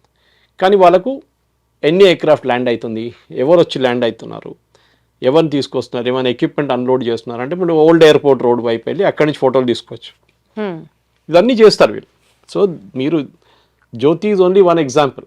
ఎగ్జాక్ట్లీ సార్, నేను అదే అడగబోతున్నాను. ఇప్పుడు మీరు చెప్పినటువంటి ప్రాక్టీస్ జర్నలిస్టులని ట్రాప్ చేసి బ్రైబ్ చేసే కాన్సెప్ట్ నడుస్తోంది అనుకుంటే, ఐఎస్ఐ ఇప్పుడు ప్రత్యేకంగా టార్గెట్ చేసి ఫర్ ఎగ్జాంపుల్ జ్యోతి మల్హోత్రా, దేవేందర్ సింగ్, అర్మాన్, ఇట్లా లిస్ట్ ఆఫ్ 12 మంది, వీళ్ళలో కంటెంట్ క్రియేటర్స్ ఉన్నారు, బిజినెస్ పీపుల్ ఉన్నారు, స్టూడెంట్స్ చదువుకుంటున్న వాళ్ళు ఉన్నారు.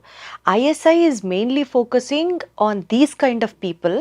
అందులో ఆర్డినరీ యూత్ దగ్గర నుంచి వ్లాగర్స్ వరకు చేసి వాళ్ళని ల్యూర్ చేసి వాళ్ళని మార్చుకుంటోంది అన్నది ఒక మాట. అంటే ఒక స్పైగా మారాలి అని అంటే usually what is the practice sir? Recruitment steps ఎట్లుంటాయి? నేను చెప్పాను కదండి, first step is at the very low level. మిమ్మల్ని ఒక ఇన్విటేషన్ పిలుస్తారు, మీటింగ్ ఉందండి, అంటే జర్నలిస్టులకే కాదు ఎవరికైనా, స్టూడెంట్స్ ఫర్ ఎగ్జాంపుల్, స్టూడెంట్స్ ఒక meeting, students interaction at British consulate example. Again, I'm not naming British as such, even though వాళ్ళ British intelligence MI6 is very powerful. So అట్లా కల్టివేట్ చేసుకో, అవి పిల్లలు వస్తారు, వాళ్ళు దాంట్లో ఐడెంటిఫై చేస్తారు, దీంట్లో కొంచెం రెక్లూజివ్గా ఉన్న ఎవరైనా ఉన్నారా, కొంచెం యాక్టివ్గా ఉన్న ఎవరైనా ఉన్నారా, 2-3 సార్లు చూస్తే వాళ్ళకి అర్థమైపోతుంది. సో పాకిస్తాన్ టాలెంట్ ఏంటంటే ఇక్కడ ఆర్డినరీ పీపుల్ని కూడా ఐడెంటిఫై చేయడం జరిగింది. అంటే అందరికీ వీక్నెస్ ఉంటుందండి, కొంతమందికి మందు ఉండొచ్చు, some might be women, some might be money, lot of weaknesses are there. Failed romance for example, వాళ్ళు అది కూడా ఐడెంటిఫై చేస్తారు. When you speak to somebody and realise she's gone through a phase where she is looking for shoulder to weep on అంటారు ఇంగ్లీష్లో, these people will start offering that support. అరే why don't you come to Pakistan, such a beautiful place, we'll arrange everything for you, మీరు రండి, we're a YouTube blogger, you should come and it will great place అని చెప్పి మొత్తం తీసుకెళ్తారు. అక్కడ తీసుకెళ్ళిన తర్వాత ఇది మొదలవుతుంది అంతా. So they might any moment ఏంటంటే వాళ్ళు పాపప్ చేస్తారు ఈ question. And first it will be very innocent, నేను చెప్పినట్లే కొన్ని ఫోటోలు కావాలి, అది అక్కడ యూనిట్ల కమాండర్ ఎవరు, ఎంతమంది ఉంటారు అక్కడ పఠాన్కోట్ బేస్లో, లేకుంటే యూనో మన ట్రిచీ బేస్లో, మన బ్రహ్మోస్ బేస్లో ఎంతమంది ఉంటారు అక్కడ, ఇదే కైండ్ ఆఫ్ వాంట్ కన్సిస్టెంట్గా వాళ్ళు అడుగుతుంటారు. ఫర్ మన ఎగ్జాంపుల్, ఒక one of the guys was caught Delhi దగ్గర, ఆయన ట్రైన్స్ ట్రాక్ చేస్తున్నారంట, ఆర్మీ ట్రైన్స్, ఆర్మీ స్పెషల్స్ వెళ్తుంది ఇట్లాంటి సిచ్యువేషన్లో. ఇప్పుడు మన దగ్గర ట్రిపుల్గిరి నుంచి వెళ్తుంది, వాళ్ళకి సపరేట్ సైడింగ్ ఉంది అక్కడే, చాలామందికి తెలియదు, నాలాంటి వాళ్ళకి తెలుసు, ఎందుకంటే వీ హ్యావ్ గాన్ దేర్, వీళ్ళు కండక్టెడ్ టూర్ చేసినప్పుడు వెళ్ళాము అక్కడ, ఇప్పుడు కాదు, I'm talking of before COVID. So సైడింగ్లో వచ్చి పెట్టుకుంటారు, వాళ్ళు అక్కడి నుంచి లోడింగ్ చేస్తారు. కానీ మన దగ్గర ఇట్స్ ట్రైనింగ్ సెంటర్స్, అంత ఆర్మీ యాంటీ ఎయిర్క్రాఫ్ట్ గన్ కానివ్వండి, మిగతా లోడింగ్ ఏమి ఎక్కువ ఉండవు, ట్యాంక్స్ ఏంటి, ఆర్మర్డ్ పర్సనల్ క్యారియర్స్ ఏమి ఉండవు, కానీ కొన్ని ప్లేసెస్లో ఉంటుంది. సో వీళ్ళు ట్రైన్ పోతున్నప్పుడు ఫోటోలు తీస్తారు, అప్పుడు ఎన్ని పోయినాయి. ఇలా వాళ్ళు చేసినందుకు గాను వాళ్ళు ఊహించినంత డబ్బు, లగ్జరీస్, దాని తర్వాత బోలెడని కంఫర్ట్స్ ఆఫర్ చేస్తారంట కదా, నిజమేనా సార్? కరెక్ట్, ఎందుకంటే ఎందుకు చేస్తారు లేకుంటే, రిస్క్ వీళ్ళకి కూడా ఆస్పిరేషన్ లెవెల్స్ ఉన్నాయి. నాకు ఒక కార్ కొనాలి, fancy car, I have to drive a top and BMW, Mercedes, and I cannot afford. Most of the middle class family నుంచి ఐడెంటిఫై చేస్తారు వాళ్ళు, or lower middle class, lure of money కోసం. కొంతమంది passion కోసం చేస్తారు. For example, టిపికల్గా మీరు brain wash చేసినప్పుడు, you know it's a great Islamic nation, you should come there, అది ఇది అని చెప్పి ఇండియాని తిడతారు. అండ్ యూజువలీ వోక్ కల్చర్లో ఉన్న వాళ్ళు పడతారు దీంట్లో వచ్చి. వాళ్ళు డెఫినెట్గా వాళ్ళు చూసినప్పుడు వాళ్ళకేం అర్థమవుతుందంటే వీళ్ళు వర్క్ కల్చర్లో ఉన్న వాళ్ళు వీళ్ళని ఈజీగా వీళ్ళ సోషల్ మీడియా హ్యాబిట్ చూస్తూనే ఉంటారు. వీళ్ళు ఎట్లాంటి ఆర్టికల్స్ రీపోస్ట్ చేస్తున్నారు, ఎట్లాంటి ఆర్టికల్ రీట్వీట్ చేస్తున్నారు, ఎట్లాంటి ఒరిజినల్ ఆర్టికల్స్ రాస్తున్నారు. ఇప్పుడు నాకు కూడా చాలా మటుకు ఇన్విటేషన్స్ వస్తుందండి ఇక్కడి నుంచి అక్కడ. And I made the policy I will never go anywhere. ఇవాళ దాకా I'm very proud to say that నా జర్నలిస్టిక్ కెరియర్లో ఒక ప్లాట్ తీసుకోలేదు నేను. I have not taken a plot. Many people have taken free plots in the government. నేను ఎప్పుడు దాకా ఎవరైనా పిలిచి ఏ ఎంబసీ అయినా కన్సులేట్ అయినా పిలిచిన తర్వాత నో ఐ నోట్, బికాజ్ ఏదైనా ఒకటి ఉంటుంది. ఇంగ్లీష్లో అంటారు nothing called free lunch. So ఇచ్చినప్పుడు వాడికి ఏదో ఉంటుంది, వాడు they have something in their mind. But if there is a lecture, for example మీరు చెప్పినట్లు ఏదో ఒక లెక్చర్ ఉంది, ఎవరో పెద్ద సైంటిస్ట్ వస్తున్నారు వాళ్ళ వైపు నుంచి, అప్పుడు ఐ మే గో, బికాజ్ నాకు ఒక నాలెడ్జ్ వస్తుంది దాంట్ నుంచి. అక్కడ వెళ్ళి ఒట్టి బియర్ తాగడమో విస్కీ తాగడమో వైన్ తాగడం కాదు కదా, వీ హ్యావ్ టు చీజ్ తినడమో అంత కాదు. They want expose you to that culture. But మనకి ఒక లెక్చర్ ఇచ్చినప్పుడు definitely I will go. So మన ఎథిక్స్ మన వాల్యూస్ ఆర్ ఇంపార్టెంట్. మన అమ్మ నాన్న అమ్మగారు నాన్నగారు నేర్పించింది ఎథిక్స్. అది got it. That you can proudly hold up your head and say నేను 10 పైసలు జీవితంలో సంపాదించలేదు, 2 bedroom ఇంట్లో ఉంటాను, ఫ్లాట్లో ఉంటాను, drive a small car, no hassles, no ego, nothing. మీ daughter is married off well, అంత ఇష్యూసే లేదు మనకి. సో యాజ్ లాంగ్ యాజ్ మీరు హ్యాపీగా ఉండండి. మీకు ఆస్పిరేషన్ లెవెల్ నాకు ఇంకా డబ్బులు కావాలి, ఇంకా డబ్బులు కావాలి, డబ్బులు అనేది దానికి ఒక లిమిట్ లేదు. That is very important. ఈ స్పైయింగ్ కూడా 2 levels నడుస్తుంది. మీరు you can go back and Google one case called Samba spies case. It is very close to the Pakistani border. పెద్ద ఆర్మీ డిటాచ్మెంట్ ఉండే అక్కడ. It was meant for counter intelligence. ఒక టైంలో I think it was in the late 70s or 80s, I don't have the exact time memory. Entire Samba బ్రిగేడ్ని arrest చేశారు. అక్కడ ఉన్న Indian సోల్జర్స్ని, ఆఫీసర్స్ని బ్రిగేడియర్ లెవెల్ దాకా అరెస్ట్ చేశారు. సాంబా స్పై కేస్ చాలా పెద్ద స్పై కేస్. అది it's big spy case, one of the biggest. చాలామంది కెరియర్స్ డిస్ట్రాయ్ అయిపోయింది దాంతో, ఆఫీసర్స్ది. దాంట్లో చాలామంది ఇన్నోసెంట్గా ప్రూవ్ అయ్యారు తర్వాత, కానీ the damage was done. And ఆ కేసులో ఏం జరిగిందంటే పాకిస్తాన్ కావాలని చెప్పి వీళ్ళని స్పైస్గా ఐడెంటిఫై చేశారు, ఇండియన్స్ని, ఆర్మీ ఆఫీసర్స్ని. సో వాళ్ళని మొత్తం కంప్లీట్ మొరల్ డిస్ట్రాయ్ చేసేసారు వాళ్ళు. So this is the second type of spying. మూడోది మన అందరికి తెలిసి ఎలక్ట్రానిక్ స్పైయింగ్. ఇప్పుడు శాటిలైట్ అందరి దగ్గర ఉంది. మీకు ఏ నంబర్ ప్లేట్ రీడ్ చేయొచ్చు మీ కార్ది శాటిలైట్ నుంచి. It nothing great. సో మీరు ఏమి హైడ్ చేయలేం. వాజ్పేయి గారి టైంలో రాత్రిపూట పనిచేసాం మనం, మన ఆర్మీ వాళ్ళు, మన engineers who are doing taking care the atomic explosion test, రాత్రిపూట పనిచేసి పొద్దున అన్నీ కవర్ చేసి పెట్టేశారు, ఏం జరగలేనట్లా. అది కూడా చేయొచ్చు. కానీ మీరు అడిగిన ప్రశ్నకి ఈ ఇండివిజువల్ స్పైయింగ్ ఎందుకు చేస్తారంటే బేసిక్లీ మీరు వాళ్ళ సైకాలజీ అనలైజ్ చేసి, ఒకటి దే ఆర్ పబ్లిసిటీ హంగ్రీ. వాళ్ళు కొత్త కొత్త ప్లేస్కి వెళ్ళి కొత్త కొత్త వీడియోలు పెట్టి చూసిన చాలామంది ఉంటారు. సెకండ్, వాళ్ళకేంటంటే వాళ్ళకి ఒక personal satisfaction, I'm better than them, అంటే నేను వాళ్ళకన్నా నాకు ఒక కొత్త కంటెంట్ చేశాను, నేను నన్ను పిలిచారు చూడు, వాళ్ళు విలువలేదు. This is again thing. ఇది రెగ్యులర్గా నడుస్తుంటుంది. ఇది దాన్ని ఎనిమీ కంట్రీ క్యాష్ చేసుకుంటుంది. సో వాళ్ళ దగ్గర కూడా సోషల్ మీడియా ట్రాక్ చేసే టీమ్స్ ఉన్నారు వాళ్ళ దగ్గర. ఇప్పుడు వీళ్ళు కూడా ఎట్లా పట్టుబడ్డారు? పాకిస్తాన్ హై కమిషన్లో ఢిల్లీలో, పాకిస్తాన్ హై కమిషన్లో దే వాజ్ వన్ ఎంప్లాయీ. అతను ఏదో వాట్సాప్ మెసేజ్ ఎక్స్చేంజ్ చేసుకుంటున్నాడు ఈ అమ్మాయితోని. సో మన దగ్గర మన పబ్లిక్గా మాట్లాడకూడదు, కానీ they is an organisation which tracks this. Okay, I know what it is, but పబ్లిక్గా చెప్పకూడదు మనం. వాళ్ళు మీ ఈమెయిల్, నా ఈమెయిల్ రీడ్ చేస్తారు, మీ వాట్సాప్ రీడ్ చేస్తారు, నా వాట్సాప్ రీడ్ చేస్తారు. ఏ మెసేజ్ అంటే if you're in tracking, otherwise అందరు 140 కోట్ల కాదు. So they have algorithms, keywords చూస్తారు దాంట్లో అలగ్రిథమ్స్. వాట్సాప్ మెసేజ్ చాలా బాగుంది. సిగ్నల్ యూస్ చేస్తారు, ఒకసారి టెలిగ్రామ్ యూస్ చేస్తారు. Telegram and signal slightly tough to crack. WhatsApp కొంచెం చాలా ఈజీ అనమాట. సో వీళ్ళు కన్సిస్టెంట్గా ఈ డేటా ట్రాక్ చేస్తున్నప్పుడు ఆ డేటాలో ఎక్కడో కొన్ని కీవర్డ్స్ వస్తుంది. కంటోన్మెంట్, ఆర్మీ, సిగ్నల్, అదన్నీ వస్తున్నప్పుడు దెన్ డెఫినెట్లీ ఎక్కడో ఈ పాకిస్తాన్ ఎంబసీలో ఉన్న ఎంప్లాయీని అదే రోజు మీరు గుర్తుపట్టుంటారు. 1 week బిఫోర్, ఐ థింక్ 4-5 రోజులు 6 రోజులు అయింది అనుకుంటే వాళ్ళకి. వాళ్ళు అంటారు straight away you was declared person and grata, that is you are not a person of competence now, you can leave from here. 24 hours కూడా ఇవ్వలేదు దానికి. You was asked to leave India, Delhi, Pakistan. So person and grata declare చేసింది. That was a person was a handler of జ్యోతి. వీళ్ళకి handlers ఉంటారు, అంటే వీళ్ళని direct చేసాం, వీళ్ళతో కాంటాక్ట్, అందరు కాంటాక్ట్లో ఉంటారు, మధ్యలో మీడియేటర్స్ ఉంటారు. సో మీరు చూస్తుంటారు ఇప్పుడు ఆమె కలిసిన కొంతమందిని డానిష్ అని ఎవరో ఉన్నారు.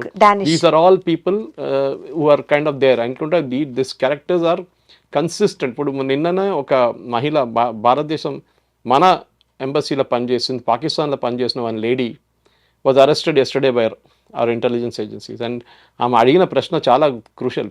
ఆమె ఇప్పుడు ఇండియాలో ఉంది, కానీ మీరు ఇప్పుడు ఇన్ని రోజులు తీసుకున్నారా నన్ను పట్టుకోవడానికి? Look at the arrogance. ఆమె అదే అడుగుతున్నారు. సో ఇదొక షాడో గేమ్. ఇది బయట పబ్లిక్లో ఎక్కువ తెలియదు. ఇప్పుడు మీరు కూడా చూడండి, అందరు ఇన్ఫ్లుయెన్సర్స్ని తప్పుపట్టట్లేదు, ఉన్నారు, కానీ కొంతమంది డబ్బు చూసి, ఇప్పుడు మన దగ్గర యూట్యూబ్ ఛానల్స్ ఉంటుంది చూడండి, కొంతమంది ఓవర్బోర్డ్ పోతారు. సో యూట్యూబ్ కూడా చాలా కేర్ఫుల్ అయిపోయారు. ఇప్పుడు యూట్యూబ్ ఏం అడుగుతున్నారంటే, మీకు 1,00,000 వ్యూలు వచ్చిందని అడగట్లేదు, మాకు 500 వ్యూస్ కూడా చాలు. బట్ ఆడియన్స్ ఎవరు చూస్తున్నారు మిమ్మల్ని? Organic audience. ఆర్గానిక్ కూడా కాదు, వాళ్ళ ప్రొఫైల్ చూస్తారు ఆడియన్స్లో. కొంతమందికి 20 ఫాలోవర్స్ ఉంటారు అంత యూట్యూబ్లో. వాడు వచ్చి లైక్ కొడతాడు, కానీ వాడు సైకిల్ కొనలేడు. వాడు, and I'm just not decry, వాడు ఒక మోటార్ సైకిల్ కొనలేడు, కానీ వాడు లైక్లు కొడుతూనే ఉంటాడు. సో అడ్వర్టైజింగ్, ఎందుకంటే ఇది entire revenues driven by advertising. అది ఇన్స్టాగ్రామ్ ఉండొచ్చు, మీది యూట్యూబ్ ఉండొచ్చు, ఫేస్బుక్ ఉండొచ్చు. లైక్ ఫర్ ఫేస్బుక్ నుంచి నాకు డబ్బులు వస్తాయి as a content creator. I get paid by Facebook, okay, good amount of money every month. Because నేను పెట్టే కంటెంట్కి ఒక్కొక్క కంటెంట్ 400 మంది లైక్ చేస్తారు, లేకుంటే 1000 మంది లైక్ చేస్తారు. కొన్ని వీడియోలు almost gets about 50,000 views. So నాకున్న రెవెన్యూ నాకు వస్తుంటుంది. But that is the ethical way of doing it. That is I'm straight forward. నేను ఎవరు కంటెంట్ దొంగతనం చేయట్లేదు, నేను ఎవరి కంటెంట్ మీద ఎవరి గురించి ఎక్కువ రాయట్లేదు. పాకిస్తాన్ ఇంతమంది దేశం, లేకుంటే యూకేకి వెళ్ళాలి, యూఎస్కి వెళ్ళాలి, I'm not doing all that. ఇంకోటి సెకండ్ థర్డ్ వన్ ఇస్, వీళ్ళు బయటికి వెళ్ళినప్పుడు కూడా, ఫర్ ఎగ్జాంపుల్ మీరు యూఎస్లో సెటిల్ అయ్యారనుకోండి, మిమ్మల్ని కల్టివేట్ చేస్తారు వాళ్ళు. ఫర్ ఎగ్జాంపుల్ మీ ఫాదర్ ఆర్మీలో ఉన్నారు, ఎయిర్ ఫోర్స్లో ఉన్నారు, మీతో కల్టివేట్ అయ్యి మిమ్మల్ని ఆడుకొని మీ ఫ్యామిలీని కొంచెం డీటెయిల్స్ తీసుకొని మీరు అక్కడి నుంచి మీరు మొదలు పెడతారు మళ్ళీ. సో స్పైయింగ్ అనేది ఇప్పుడు కొత్త సోషల్ మీడియా ట్రెండింగ్తో మీరు చెప్తున్నారు, కానీ ఇట్లాంటివి చాలా మటుకు జరిగింది దీనికన్నా ముందు, కానీ ఒక డిఫరెంట్ లెవెల్కి వెళ్ళిపోయింది ఇది అయితే. సార్ ఇక్కడ ఒక పాయింట్ సార్, వాట్సాప్ చాట్స్ని డిలీట్ చేయడం. ఈ స్పైలు ఎవరైతే పట్టుబడ్డారో వాళ్ళ హిస్టరీ చూస్తే వాట్సాప్ చాట్స్ని డిలీట్ చేయడం, దాని తర్వాత పాకిస్తానీ కాంటాక్ట్స్ వాళ్ళ దాంట్లో పెట్టుకోవడం, వీళ్ళ చుట్టాల అకౌంట్లోకి డబ్బులు ట్రాన్స్ఫర్ చేయించుకోవడం. అంటే ఇప్పుడు మీరు చెప్పినట్లుగా మన ఇంటెలిజెన్స్ ఏజెన్సీల దగ్గర స్ట్రాంగ్గా డిజిటల్ ట్రాకింగ్ టూల్స్ ఉన్నప్పటికీ కూడా, ఆ పేరు మీరు ఇందాక చెప్పనన్నారు చూసారా, అట్లాంటివి స్ట్రాంగ్ డిజిటల్ హ్యాకింగ్ టూల్స్ మన దగ్గర భారతదేశంలో అవైలబుల్గా ఉన్నప్పటికీ కూడా లూప్ హోల్స్ కూడా ఉన్నాయి. ఈ లూప్ హోల్స్ని బేస్ చేసుకొని Pakistani spies are taking advantage అని ఒక వాదన వినిపిస్తోంది. Would you agree with it? Advantage ఎందుకు తీసుకుంటారు? If you are willing to be taken advantage of అంటారు ఇంగ్లీష్లో. మిమ్మల్ని వాడుకోవడానికి ఎవరైనా రెడీ ఉన్నప్పుడు మీరు కూడా సహకరిస్తేనే అవుతుంది అది. మీ దగ్గర రేపు ఎవరైనా వచ్చి ఇట్లా చేస్తారంటే మీరేమంటారు? No I'm sorry, I will not do it అంటారు. మీరు స్ట్రైట్ ఫార్వర్డ్ అంటారు. కొంతమంది అట్లా కాదు, అప్రోచ్ అయినప్పుడు వాళ్ళ ఫిలాసఫీ ఉంటుంది అట్లనే, that I'm ready to be exploited అని. మీరు గబుక్కున దొరికిపోతామేమో అన్న భయం కూడా లేకపోతే, ఇదిగో ఇట్లా చేస్తే దొరకరు అని ఒక ధైర్యం డిలీట్ చేస్తారా? ఎవ్రీ వాట్సాప్ చాట్ డిలీట్ చేసిన చాట్ కూడా రిట్రీవ్ చేసుకోవచ్చు. You're thinking that cannot. Every photograph deleted దాన్ని వాళ్ళు తీసుకొస్తారు ఇంటెలిజెన్స్ ఏజెన్సీ. వాళ్ళ దగ్గర కెపాసిటీ ఉంది. వాట్సాప్ సహకరించాల్సిందే. Meta will have to cooperate, లేకుంటే వాళ్ళు కూడా రేపు పోతారు. సో టెర్రరిజం కానీ టెర్రరిజం రిలేటెడ్ దాంట్లో మొత్తం వీళ్ళు రీడ్ చేస్తారు. మీరు స్పైయింగ్ నేర్చుకోవాలంటే ఇజ్రాయలీ వాళ్ళ దగ్గర నుంచి నేర్చుకోవాలి. మొసాడ్ కానివ్వండి, షిన్బెట్ కానివ్వండి, వాళ్ళ ఏజెన్సీస్, ఒకటి ఎక్స్టర్నల్ ఒకటి ఇంటర్నల్. వాళ్ళు అమేజింగ్ వాళ్ళ స్పైయింగ్ అన్నమాట. వాళ్ళు ఎక్కడెక్కడ చేశారు మీరు బిలీవ్ చేయరు. నాసర్ ఉన్న టైంలో ఈజిప్ట్లో they had one spy sitting right in his cabinet. ఇప్పుడు కేజీబీ టైంలో, కేజీబీ అంటే ఒరిజినల్ సోవియట్ యూనియన్ ఉన్నప్పుడు కేజీబీ వాళ్ళ, ఇప్పుడు కూడా రష్యాది KGB. Indira Gandhi cabinet ministers cabinet meeting కాగానే అక్కడ ఏం జరిగిందని కేజీబీకి తెలిపిస్తున్నప్పుడు. అర్జున్ బ్లిట్స్ ఒక మ్యాగజైన్ ఉండే ఆ టైంలో. ఇప్పుడు పిల్లలకి తెలియదు, కానీ ఆ టైంలో బ్లిట్స్ అని చెప్పి ఫోర్ట్నైట్లీ ఉండే. బ్లిట్స్ ఎడిటర్ కరంజీ ఒక్కరిని చెప్పారు, నాకు రష్యన్స్ ఫండ్ చేస్తారు నన్ను అని చెప్పేసి. నో డౌట్, ఆయన ఆర్టికల్స్ చూస్తే కూడా తెలిసిపోతుంది. ఆయన స్పైయింగ్ చేయట్లని చెప్పట్లేదు, కానీ హీఈస్ ఇన్ఫ్లుయెన్సింగ్ ఒపీనియన్స్. ఇప్పుడు మీరు ఆర్టికల్స్ రాస్తారు చూడండి, ఇప్పుడు రాసినప్పుడు కొంతమంది ఉన్నారు మన దగ్గర, కొన్ని మ్యాగజైన్ ఆన్లైన్ మ్యాగజైన్స్ ఉన్నారు, ప్రింట్, క్వింట్, స్క్రాల్. వీళ్ళ ఫండింగ్ చూస్తేనే మీకు డౌట్ వస్తుంది, వీళ్ళకి డబ్బులు ఎక్కడి నుంచి వస్తుంది అనేది. There is a channel in Kerala. నేను సిన్స్ మలయాళీ నేను మీకు చెప్తున్నాను, కానీ ఒక ఛానల్ ఉంది కేరళలో విచ్ వాజ్ బ్యాన్. ఒకసారి బ్యాన్ చేశారు ఒక వారం కోసం, కానీ సుప్రీంకోర్టు బ్యాన్ లిఫ్ట్ చేశారు. వాళ్ళని ఫండ్ చేస్తున్న ఏజెన్సీ పాకిస్తాన్ నుంచి ఉన్న ఐఎస్ఐ దుబాయ్లో ఒక కంపెనీ క్రియేట్ చేశారు. ఆ కంపెనీ ఫండింగ్ చేశారు వీళ్ళ షేర్స్ తీసుకున్నారు. అది చెప్పిన తర్వాత కూడా సుప్రీంకోర్టు దాన్ని బ్యాన్ లిఫ్ట్ చేసేసారు ఇమీడియట్గా. ఆలోచించండి. సో మన కోర్ట్స్ కూడా వీళ్ళని సపోర్ట్ చేస్తున్నారు ఇండైరెక్ట్గా. ఇది స్పైయింగ్ ఏజెన్సీ అని చెప్పట్లేదు, కానీ మీడియా బిహేవియర్. ఇప్పుడు మీరు స్పైయింగ్ అనేది డైరెక్ట్ స్పైయింగ్ చేయరు వెళ్ళి, ఏదో ఫోటోలు తీసుకుని ఎవరైనా పట్టుకుంటారు మిమ్మల్ని. కానీ ఎయిర్పోర్ట్ తీసుకోండి, ఫర్ ఎగ్జాంపుల్ మీరు పూణే ఎయిర్పోర్ట్కి వెళ్తారు, Lohegaon airport Indian Air Force base. అట్లనే మీరు దిబ్రూగఢ్ వెళ్తారు, లేకుంటే మన సిక్కిం వెళ్తున్నప్పుడు అక్కడ ఆ ఏరియాలో కొన్ని ఎయిర్పోర్ట్స్ ఉన్నాయి. ఆ ఎయిర్పోర్ట్స్లోని ఫోటోలు తీయకూడదు. అక్కడ మీరు దిగంగానే వాళ్ళు ఇన్స్ట్రక్షన్స్ ఇస్తారు, this is an air force. మీరు లేలో దిగండి, అప్పుడు లేలో కూడా ఇన్స్ట్రక్షన్స్ వస్తుంది. ఫోటోగ్రాఫ్ అప్పుడు కూడా కొంతమంది తీసుకుంటారు. సో ఓకే, అంత పెద్ద సీక్రసీ ఏం వాళ్ళకి దొరకదు, కానీ ఎన్ని ఎయిర్క్రాఫ్ట్లు ఉన్నాయి, ఎన్ని హెలికాప్టర్స్ ఉన్నాయి ఏం కనిపించదు. కానీ ఏదో ఒక రేపు Correct, sir. వాళ్ళు I వాడుకోవచ్చు. agree. రేపు బాంబింగ్ చేయాలంటే పాకిస్తాన్ వాళ్ళకి అర్థమైపోతుంది ఇదే. కానీ సాటిలైట్ ఇమేజెస్ ఉన్నప్పుడు ఇది పెద్ద పనేం కాదు, కానీ స్పెసిఫిక్గా ఉంటుంది. For example nuclear fuel complex హైదరాబాద్లో అన్నిటికంటే క్రూషియల్. కొట్టాలంటే పాకిస్తాన్ దాన్ని కొట్టాలి, ఎందుకంటే భారతదేశం నడుమిట్లో తీసుకొచ్చి దానికోసం పెట్టారు. ఇట్ సప్లైస్ ఫ్యూయల్, అన్ని ఫ్యూయల్, మన న్యూక్లియర్ ఫ్యూయల్ స్టేషన్కి ఫ్యూయల్ సప్లై చేసేది, యురేనియం సప్లై చేసి అక్కడి నుంచి యురేనియం ఫ్యూయల్. వాళ్ళ దగ్గర పనిచేస్తున్న మనుషులు ఎంతమంది ఉన్నారో అని కనుక్కోవడానికి ఈజీ పాకిస్తాన్కి. ఎవరు హెచ్ఆర్ డిపార్ట్మెంట్లో ఎవరైనా పట్టుకుంటే తెలిసిపోతుంది ఏ లెవెల్లో పనిచేస్తున్నారు, ఇంజనీర్స్ పనిచేస్తున్నారు అక్కడ. ఓకే, ఇట్లాంటి స్పైయింగ్ కూడా చేయొచ్చు, రైల్వేలో చేయొచ్చు. మీరు ఇప్పుడు మన దేవేందర్ సింగ్ అనే ఆయన ఆ స్టూడెంట్, ఆయన యాక్చువల్గా మిలిటరీ కంటోన్మెంట్ ఏరియాలో మూవ్మెంట్స్ని ఆయన ఒక వీడియోలో చేయడం స్టార్ట్ చేశాడు. అది ఇండైరెక్ట్గా పాకిస్తాన్కి హెల్ప్ అవుతుంది. కానీ ఈ న్యూస్ బయటకు వచ్చాక నేను చెక్ చేశాను సార్, ఆ వ్యూస్ అన్నీ మిలియన్స్లో ఉన్నాయి. తర్వాత షాజహాద్ అనే ఆయన బిజినెస్ మ్యాన్, ఆయన కూడా పాకిస్తాన్ స్పైగా పట్టుపడ్డాడు. ఆయన అయితే క్రాస్ బార్డర్ ట్రేడ్ గురించి ఎక్స్ప్లెయిన్ చేస్తున్నాడు ఆయన వీడియోస్లో.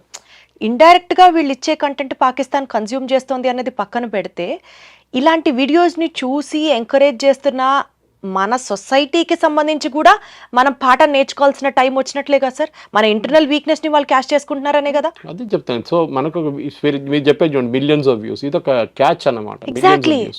ఎందుకంటే మిలియన్స్ ఆఫ్ వ్యూస్ రావాలంటే మీరు ఏదో కాంట్రవర్షియల్ చూపించాలి, ఏదో కొత్త విషయం కొత్త చూపించాలి. విషయం చూపిస్తే చాలా మంది వచ్చి చూస్తారు, మళ్ళీ దాన్ని ప్రమోట్ చేస్తారు. కొంతమంది కావాలని చెప్పి డబ్బులు పెట్టి ప్రమోట్ చేస్తారు. సో ఈ మీరు చెప్పినట్టు మాట, ఫర్ ఎగ్జాంపుల్ హైదరాబాద్లో ఎన్నో డిఫెన్స్ యూనిట్స్ ఉన్నాయండి, DRDO. For example this Jyoti, I have met her in Vande Bharat express. ఇక్కడ మోదీ గారు ఇనాగ్రేట్ చేసిన Vande Bharat express virtually inaugurate చేశారు మోదీ గారు ఢిల్లీ నుంచి. కిషన్ రెడ్డి, బండి సంజయ్ వీళ్ళందరూ ఉన్నారు. ఈమె అక్కడ వచ్చింది ఆ ట్రైన్లో. I met her there. You met her Jyoti గారు so I don't know who she was that time. అప్పుడు ఎస్సీఆర్ సౌత్ సెంట్రల్ రైల్వే ఏం చేశారంటే ఇక్కడ ఉన్న అందరు యూట్యూబర్స్ని, సోషల్ మీడియా వాళ్ళని అందరిని పిలిపించారు. సో అక్రాస్ ద కంట్రీ నుంచి చాలా మంది వచ్చారు, because one of the first Vande Bharat trains ఉండే, I think 5th or 6th train ఉండేది. సో వచ్చారు చాలామంది. సో మనకు కూడా తెలియదు, దట్ టైం మనకి ఈ కాన్సెప్ట్ ఉండదు కదా. ఆమె ట్రైన్లో అంతా ఫోన్ తీసుకొని తిరుగుతుంది అంతా. బట్ తర్వాత ఇప్పుడు జ్యోతి అని పెట్టగానే నౌ ఆమె పోస్ట్ నేను అనలైజ్ చేసిన తర్వాత మొన్న అర్నబ్ గోస్వామి కూడా పంపించాను డిబేట్ నడుస్తున్నప్పుడు. ఆమె ఒకసారి కేరళకి వెళ్ళింది, ఐ థింక్ ఇట్ వాస్ ఒక సంవత్సరం కూడా కాలేదు. కేరళకి వెళ్ళి ఐఎమ్ గోయింగ్ టు కొచ్చిన్ అని చెప్పి ఆమె వెళ్ళింది కన్నూరుకి, which is northern Kerala. Cochin southern Kerala. Kannur దగ్గర వెళ్ళి she said I'm going to watch Theyyam. Theyyam అంటే మన మీరు చూసుంటారు ట్రెడిషనల్ డ్యాన్స్ ఆఫ్ కేరళ, మనం ఆ మూవీలో వచ్చింది కంటారా మూవీలో, అట్లాంటి సేమ్ తెయ్యం ఉంటుంది కేరళలో. అండ్ తెయ్యం చూడడానికి వెళ్ళని చెప్పేసి, but if you check a post from there on, Theyyam ఎక్కడ లేదు. 3 రోజులు కన్నూరులో ఉందంట ఆమె. కన్నూరు దగ్గరే కొంచెం ముందుకు వెళ్తే is a naval academy, Ezhimala training academy. దానికన్నా కొంచెం ముందుకు వెళ్తే is Karwar, again naval base. So definitely she has travelled. కానీ ప్రాబ్లం ఏంటంటే మన దగ్గర ఇప్పుడు ఇన్ని రోజుల తర్వాత ట్రాక్ చేయడం చాలా డిఫికల్ట్. మీ మొబైల్ సిగ్నల్స్ కానివ్వండి, మీరు ఏదో హోటల్లో ఉన్నారో కానివ్వండి, అదన్నీ మీరు చెక్ చేయడం చాలా డిఫికల్ట్ అన్నమాట. సో ఈ ఆన్లైన్ ఈ హ్యాబిట్స్ చెక్ చేయడానికి మన దగ్గర I think it's a miserable failure చెప్తే. దీనికోసం ఒకటే కాదు, fake news culture. For example మీరు ఫేక్ న్యూస్ కూడా పెట్టచ్చు. 3 రఫాలు పోయినాయి, 2 రఫాలు పోయినాయి, ఫోటోలు పెడతారు, వీడియో పెడతారు. నిన్న చూసాను ఒక లారీలో తీసుకెళ్తున్నారు రఫాల్ని, ఏఐ జనరేటెడ్ అదంతా. సో మనం ఏం చేసాం, మన డీకో ఎయిర్క్రాఫ్ట్ని పంపించాం. వాళ్ళు డీకో ఎయిర్క్రాఫ్ట్ షూట్ చేసి మన యాక్చువల్ ఎయిర్క్రాఫ్ట్ షూట్ చేస్తారని చెప్పారు. మన వాళ్ళు దాన్ని యాంప్లిఫై చేశారు. పాకిస్తాన్ మన 3 ప్లేన్లు, 7 ప్లేన్లు, 5 ప్లేన్లు అనుకోవచ్చు. సో కేరళలో there was a guy called Mathew Samuel. ఆయన use to work for Tehelka before, I know that. అతను పెద్ద ఫస్ట్ డే పెట్టాడు, వార్ మొదలుగానే first day 7th or 8th 7 aircraft పోయినాయి. నేను మాట్లాడాను చైనీస్ వాళ్ళతో, నేను మాట్లాడాను న్యూయార్క్ టైమ్స్తో, నేను మాట్లాడాను ఐఏఎఫ్తో అని చెప్పి. Next day government of India ban చేసి పడేశారు YouTube channel. It's come back now, నిన్న మళ్ళీ రీస్టార్ట్ చేశారు ఛానల్. ఈ అపాలజైజ్, నేను చేసిన తప్పు అని చెప్పేసి. కానీ డ్యామేజ్ జరిగింది కదా. సి స్పైయింగ్ అనేది it is not just taking ఏదో ఫోటోలు తీసుకోవడం, వీడియో పెట్టడం కాదు. మీరు పెట్టలేని ఇన్ఫర్మేషన్ ఉంటుంది దాంట్లో. మీరు పెట్టలేదు ఇన్ఫర్మేషన్, మీరు పబ్లిక్ డొమైన్లో పెట్టకుండా వాళ్ళకి డైరెక్ట్ పంపించారు. అంటే ఈ కంటోన్మెంట్ ఇంత ఉంది, ఈ ఎయిర్ ఫోర్స్ బేస్ ఇంత ఉంది, ఇక్కడ ఉంది హకీంపేట ఎయిర్ ఫోర్స్ బేస్ ఇది నడుస్తుంది, ఫిక్స్డ్ వింగ్ ఇక్కడ దుండిగల్ల ఫిక్స్డ్ వింగ్, ఇక్కడ హెలికాప్టర్ ట్రైనింగ్ అని చెప్పి చాలా మటుకు. అండ్ మీకు చుట్టాల లోపల ఉంటే మొబైల్ ఫోన్ అందరి దగ్గర ఉందండి, ఇప్పుడు ఎవరి దగ్గర లేదు. అదే సార్ Anybody నాకు can stand and అనిపిస్తుంది. take a picture. ఇప్పుడు మీరు అన్నట్లుగానే జ్యోతి మల్హోత్రా అదే ట్రైన్లో మీరు కూడా ట్రావెల్ చేశారు, కానీ అప్పుడు తెలియలేదు దేవుడి గురించి అన్నది. పోలీసులు కూడా చెప్పేది ఏంటంటే ఇలాంటి స్పైయింగ్ ఏజెంట్స్ని ఐఎస్ఐ వాళ్ళు కానీ పాకిస్తాన్ వాళ్ళు కానీ ఏ ఎనిమీ కంట్రీ అయినా చాలా ఈజీ టార్గెట్స్ ఎవరవుతారు? స్టూడెంట్స్, బ్లాగర్స్, బిజినెస్ పీపుల్, అంటే లో ప్రొఫైల్ మీరు అనుకున్నట్లుగా మీరు ఇందాక చెప్పిన lure, greediness for money, physical materialistic things ఉన్న వాళ్ళందరూ దొరుకుతారని అన్నారు. ఒక కామన్ పబ్లిక్కి వీళ్ళు ఈ లో ప్రొఫైల్లో వీళ్ళు స్పై చేస్తున్నారు అన్నది ఎలా తెలుస్తుంది సార్? అది ఎప్పుడో ఇంటెలిజెన్స్ ఏజెన్సీ వాళ్ళని పట్టుకొని నేషన్కి వీళ్ళు సెక్యూరిటీకి వీళ్ళు ఒక భంగం అనేది చెప్పడం పక్కన పెడితే మనలాంటి పబ్లిక్కి మన పక్కనే ఒక స్పైయింగ్ ఏజెంట్ ఉండొచ్చు, మనకి ఎట్లా తెలుస్తుంది సార్? తెలియదు. స్లీపర్ సెల్స్ అని దానికి అంటారు. స్లీపర్ వర్డ్ ఎందుకు యూజ్ చేస్తారు? అసలు మిమ్మల్ని అదే అడుగుదాం అనుకుంటున్నా, ఒక స్పై ఏజెంట్కి ఒక స్లీపర్ సెల్కి డిఫరెన్స్ ఏంటి? స్లీపర్ సెల్ డ్యామేజ్ చేయడానికి ట్రై చేస్తారు, స్పైయింగ్ ఏజెంట్ ఇన్ఫర్మేషన్ పంపిస్తారు అంతే. ఓకే. స్లీపర్ సెల్ బేసిక్లీ ఏం చేస్తారంటే రేపు ఒక బాంబు పెట్టాలి, దిల్సుఖ్ నగర్లో పెట్టాం చూడండి, లుంబిని పార్క్లో పెట్టాం, గోకుల్ చాట్లో పెట్టాం, ఇదంతా స్లీపర్ సెల్స్ చేస్తాం. అంటే వాడు మీ పక్కన ఉంటాడు, పక్కన అపార్ట్మెంట్ ఉంటాడు, పొద్దున్న లేవగానే పక్కన షాప్కి వెళ్ళి మిల్క్ ప్యాకెట్ తీసుకుంటాడు, వచ్చి ఛాయ్ తయారు చేసుకుంటాడు, బ్రేక్ఫాస్ట్ చేస్తాడు, మీకు హలో చెప్తాడు లిఫ్ట్లో, చాలా బాగా మాట్లాడతాడు, ఉద్యోగంకి వెళ్తాడు, సాయంత్రం వస్తాడు. You assume he's one of you. మీ సొసైటీ మీటింగ్స్ ఉంటే దానికి వస్తారు, ఒకసారి బ్యాడ్మింటన్ కోర్టులో కనిపిస్తారు, ఇదంతా చెప్తుంటారు. కానీ ఈ స్లీపర్ సెల్ రేపు ఒక బాంబ్ తయారు చేయొచ్చు. ఆ Coimbatore blast which happened is only blast which happened 2014 తర్వాత. ఆ బ్లాస్ట్లో టెంపుల్ దగ్గర జరిగిన బ్లాస్ట్లో వాళ్ళ హస్బెండ్, ఆ వైఫ్ చెప్తున్నారు ఆమెను ఇంటర్గేట్ చేస్తే తర్వాత, ఈయన రాత్రి మొత్తం కూర్చొని సోల్డరింగ్ చేస్తున్నా ఉంటాడు. ఏమనంటే నేను రిపేర్ చేస్తున్నా అంటున్నాడు. ఆయనకు హ్యాబిట్ ఉన్నాడు రేడియోలు రిపేర్ చేయడము, అన్ని స్టీరియోలు రిపేర్ చేయడం. సో రిపేర్ చేస్తున్న సోల్డరింగ్ దానికి వచ్చి బాంబ్ తయారు చేస్తున్నాడు మొత్తం. సో మీకు ఇంట్లో ఉన్న వాళ్ళకి అర్థం కాదు ఏం చేస్తున్నాడని, సో బయట వాళ్ళకి ఏం అర్థం అవుతుంది. ఎగ్జాక్ట్లీ. సో స్పైయింగ్ అనేది ఒక ఆర్ట్. అది ఇప్పుడు ఏమైపోయిందంటే సోఫిస్టికేటెడ్ స్పైయింగ్ ఏజెంట్స్ని యూజ్ చేయకుండా ఇట్లాంటి హై ప్రొఫైల్ వాళ్ళని, కామన్ వాళ్ళని వాడుకొని ఎవరికి డౌట్ రాకుండా, వాళ్ళు ఏ రోజు వాళ్ళు డౌట్ వచ్చిందో వాళ్ళ మీద ఇండియన్ ఏజెంట్, వాళ్ళని అప్పుడే వీళ్ళు డిస్పోజ్ చేసేస్తారు, వాళ్ళతో కనెక్షన్ పెట్టుకోరు దాని తర్వాత. కానీ ఈ కేసులో జ్యోతిష్ కేస్ ఫార్చునేట్లీ ఆర్ అన్ఫార్చునేట్లీ ఈ ఎక్స్చేంజ్ జరిగినప్పుడు ఎవరో మన intelligence agencies using hour technology platform which I cannot speak of, వాళ్ళు డెఫినెట్గా ఈ వాట్సాప్ మెసేజ్ చదువుంటారు, ఈ ఫొటోస్ ఎక్స్చేంజ్ చేసుకుని చూసుంటారు, పట్టుకున్నారు.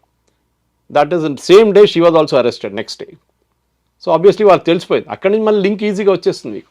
ఎందుకంటే ఇప్పుడు ఇట్స్ ఇంపాసిబుల్ అనలైజ్ చేయడం, ఎన్నో వీడియోలు ఉంటుంది, లక్షల వీడియోలు ఉంటుంది, మీరు ఎక్కడ వెళ్ళి చూస్తారు, ఏం చూస్తారు, అగైన్ దానికి అలోగ్రిథం యూజ్ చేయాల్సింది. మీరు చెప్పినట్టు వాయిస్ చాట్ డిలీట్ చేశారు ఒకరు, అది ఈజీగా రిట్రీవ్ చేసుకోవచ్చు, నాట్ ఎ బిగ్ డీల్. మనకు కూడా possible sir, only for intelligence వాళ్ళకి? Not possible for a normal citizen. అది టెక్నికల్గా వాళ్ళు మెటాతో అనే కాంట్రాక్ట్ ఉంటుంది వాళ్ళకి, ఫర్ ఎగ్జాంపుల్ ఫేస్బుక్ కానీ, సిగ్నల్ కానీ, టెలిగ్రామ్ కానీ వాళ్ళంతా కోఆపరేట్ చేయట్లేదు. దానికోసం వీళ్ళు టెర్రరిస్ట్ అంతా దాన్ని వాడుకుంటున్నారు, సిగ్నల్ కానీ టెలిగ్రామ్ వాడుకుంటున్నారు. WhatsApp because it's public limited company, వాళ్ళు కొంచెం ఈజీగా వినాల్సింది. యూరోప్లో కూడా చాలా స్ట్రిక్ట్ రూల్స్ ఉన్నాయి, డిస్క్లోజ్ చేయాలని చెప్పేసి టెర్రరిస్ట్ యాక్టివిటీస్ ఉంటే. ఒకసారి రిక్వెస్ట్ పెడితే వాళ్ళు ఆటోమేటిక్గా ఉన్న పాత చాట్లన్నీ తీసి మీకు ఇచ్చేస్తారు మీకు. అది ఫోన్స్లో కూడా క్రాక్ చేయడానికి మన దగ్గర ఇప్పుడు చాలామంది హ్యాకర్స్ ఉన్నారు, వాళ్ళు క్రాక్ చేసి తీసుకొస్తారు దాన్ని కూడా. కానీ that is not main point. మీరు ఒకసారి కోడెడ్ వర్డ్స్ పెడతారు, దాంట్లో మీకు అర్థం కాదు, అది చెప్పిన దానికి ఈగిల్ హాజ్ ల్యాండెడ్ అని చెప్తారు, అది ఏంటి ఈగిల్, ఎక్కడ ల్యాండ్ అయింది ఏంటి అనేది మీకు అర్థం కాదు. Okay, so code words use చేస్తారు చాలా మటుకు. ద లంచ్ హెజ్ అరైవ్డ్ అంటారు ఇంగ్లీష్లో, ఏదో ప్యాకెట్ వచ్చింది అంటే డబ్బులు వచ్చిందా ఏమొచ్చిందని. సో ఈ స్పైయింగ్ అనేది ఒక గేమ్, ఇది రెండు వైపుల నుంచి ఆడుకోవాలి. అది పట్టుకోవడానికి వెళ్తున్న వాళ్ళు, పట్టుబడుతున్న వాళ్ళు ఇద్దరు కేర్ఫుల్ ఉంటారు, that they don't get caught అన్నమాట. ఈ సెక్యూరిటీ ఫోర్సెస్ సార్, మనం అనుకుంటాము సరిహద్దు ప్రాంతాల్లో సైనికులు మాత్రమే యుద్ధం చేస్తున్నారు అని అనుకుంటున్నాం, కానీ వాళ్ళ రోజున ఈ స్పై ఏజెంట్స్ పిక్చర్లోకి వచ్చాక ఎలా అయిపోయిందంటే ఆన్లైన్లో ఎవరు పోస్ట్ చేస్తున్నారు, ఏ కంటెంట్ని ప్రజలు ఆదరిస్తున్నారు కూడా has become an integral part of the security operations happening. Correct. Media role ఎట్లా ఉంటే అవేర్నెస్ పెంచాలి సార్ జనాల్లో, ఏ కంటెంట్ చూస్తున్నాము, మనం ఇది చూడకూడదు, ఇది మనకి రైట్ కాదు అన్న సెల్ఫ్ అవేర్నెస్ వస్తుందా అని అంటే అది ప్రశ్నార్థకం. What has media or the government have to really improve the awareness among the public? ఒకటి, మీ దేశంతో మీకు ప్రేమ ఉండాలండి, దేశభక్తి ఉండాలి. సార్ కష్టంగా ఉంది సార్, అలాంటి 60 నుంచి 70% ఆనెస్ట్లీ ఇట్ ఇస్ లేదా వాళ్ళకి. వాళ్ళ ప్రాబ్లం ఏంటంటే ఇప్పుడు మీరు యూఎస్కి వెళ్ళి సెటిల్ అవుతారో అదని చెప్పట్లేదు నేను, that is not a point here. కానీ నిజంగా దేశభక్తి ఉన్న వాళ్ళు మీరు చూడండి ఉంటారు, బహుశా ఉంటారు 80% మంది అడిగితే ఎస్ అంటారు అందరు. కానీ ఒక ప్రాబ్లం వచ్చినప్పుడు రేపు మీరు బార్డర్కి వెళ్తారా, మీరు తుపాకీ తీసుకొని పడతారా, మీకు ట్రైనింగ్ లేకున్నా కానీ you will see a change of attitude. నేను ఎందుకు వెళ్ళాలి?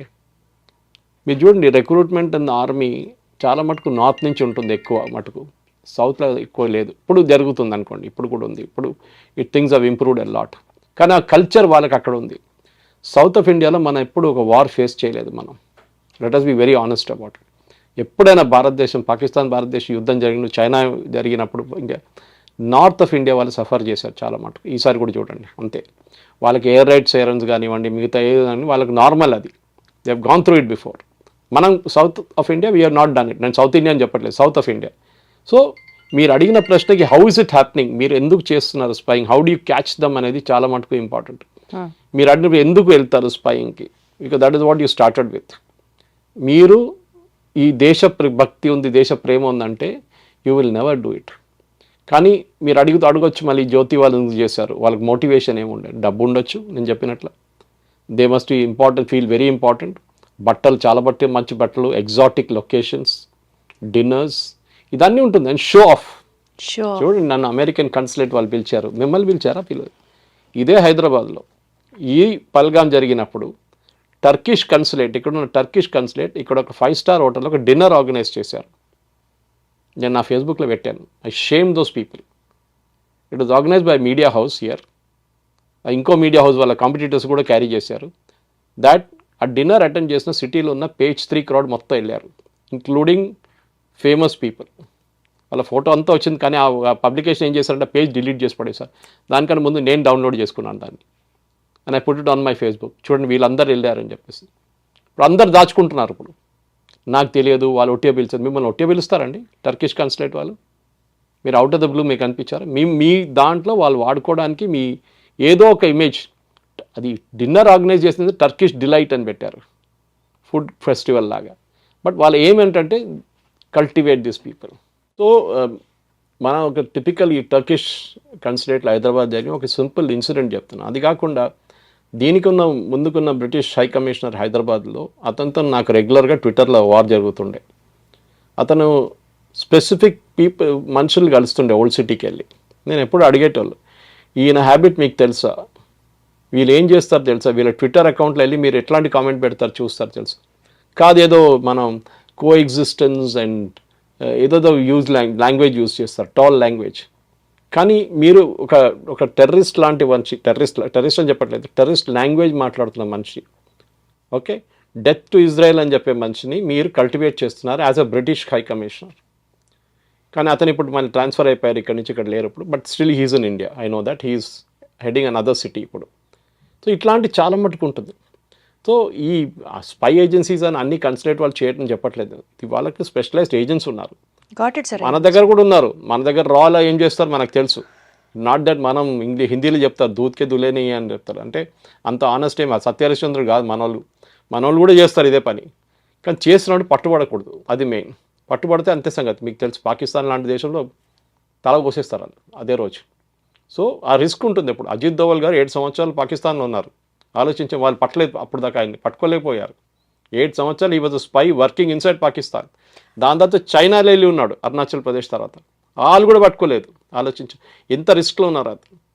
సో ఎందుకంటే ఆ స్పైని పట్టుకుంటే నెక్స్ట్ మూమెంట్ చంపేస్తారు అంతే.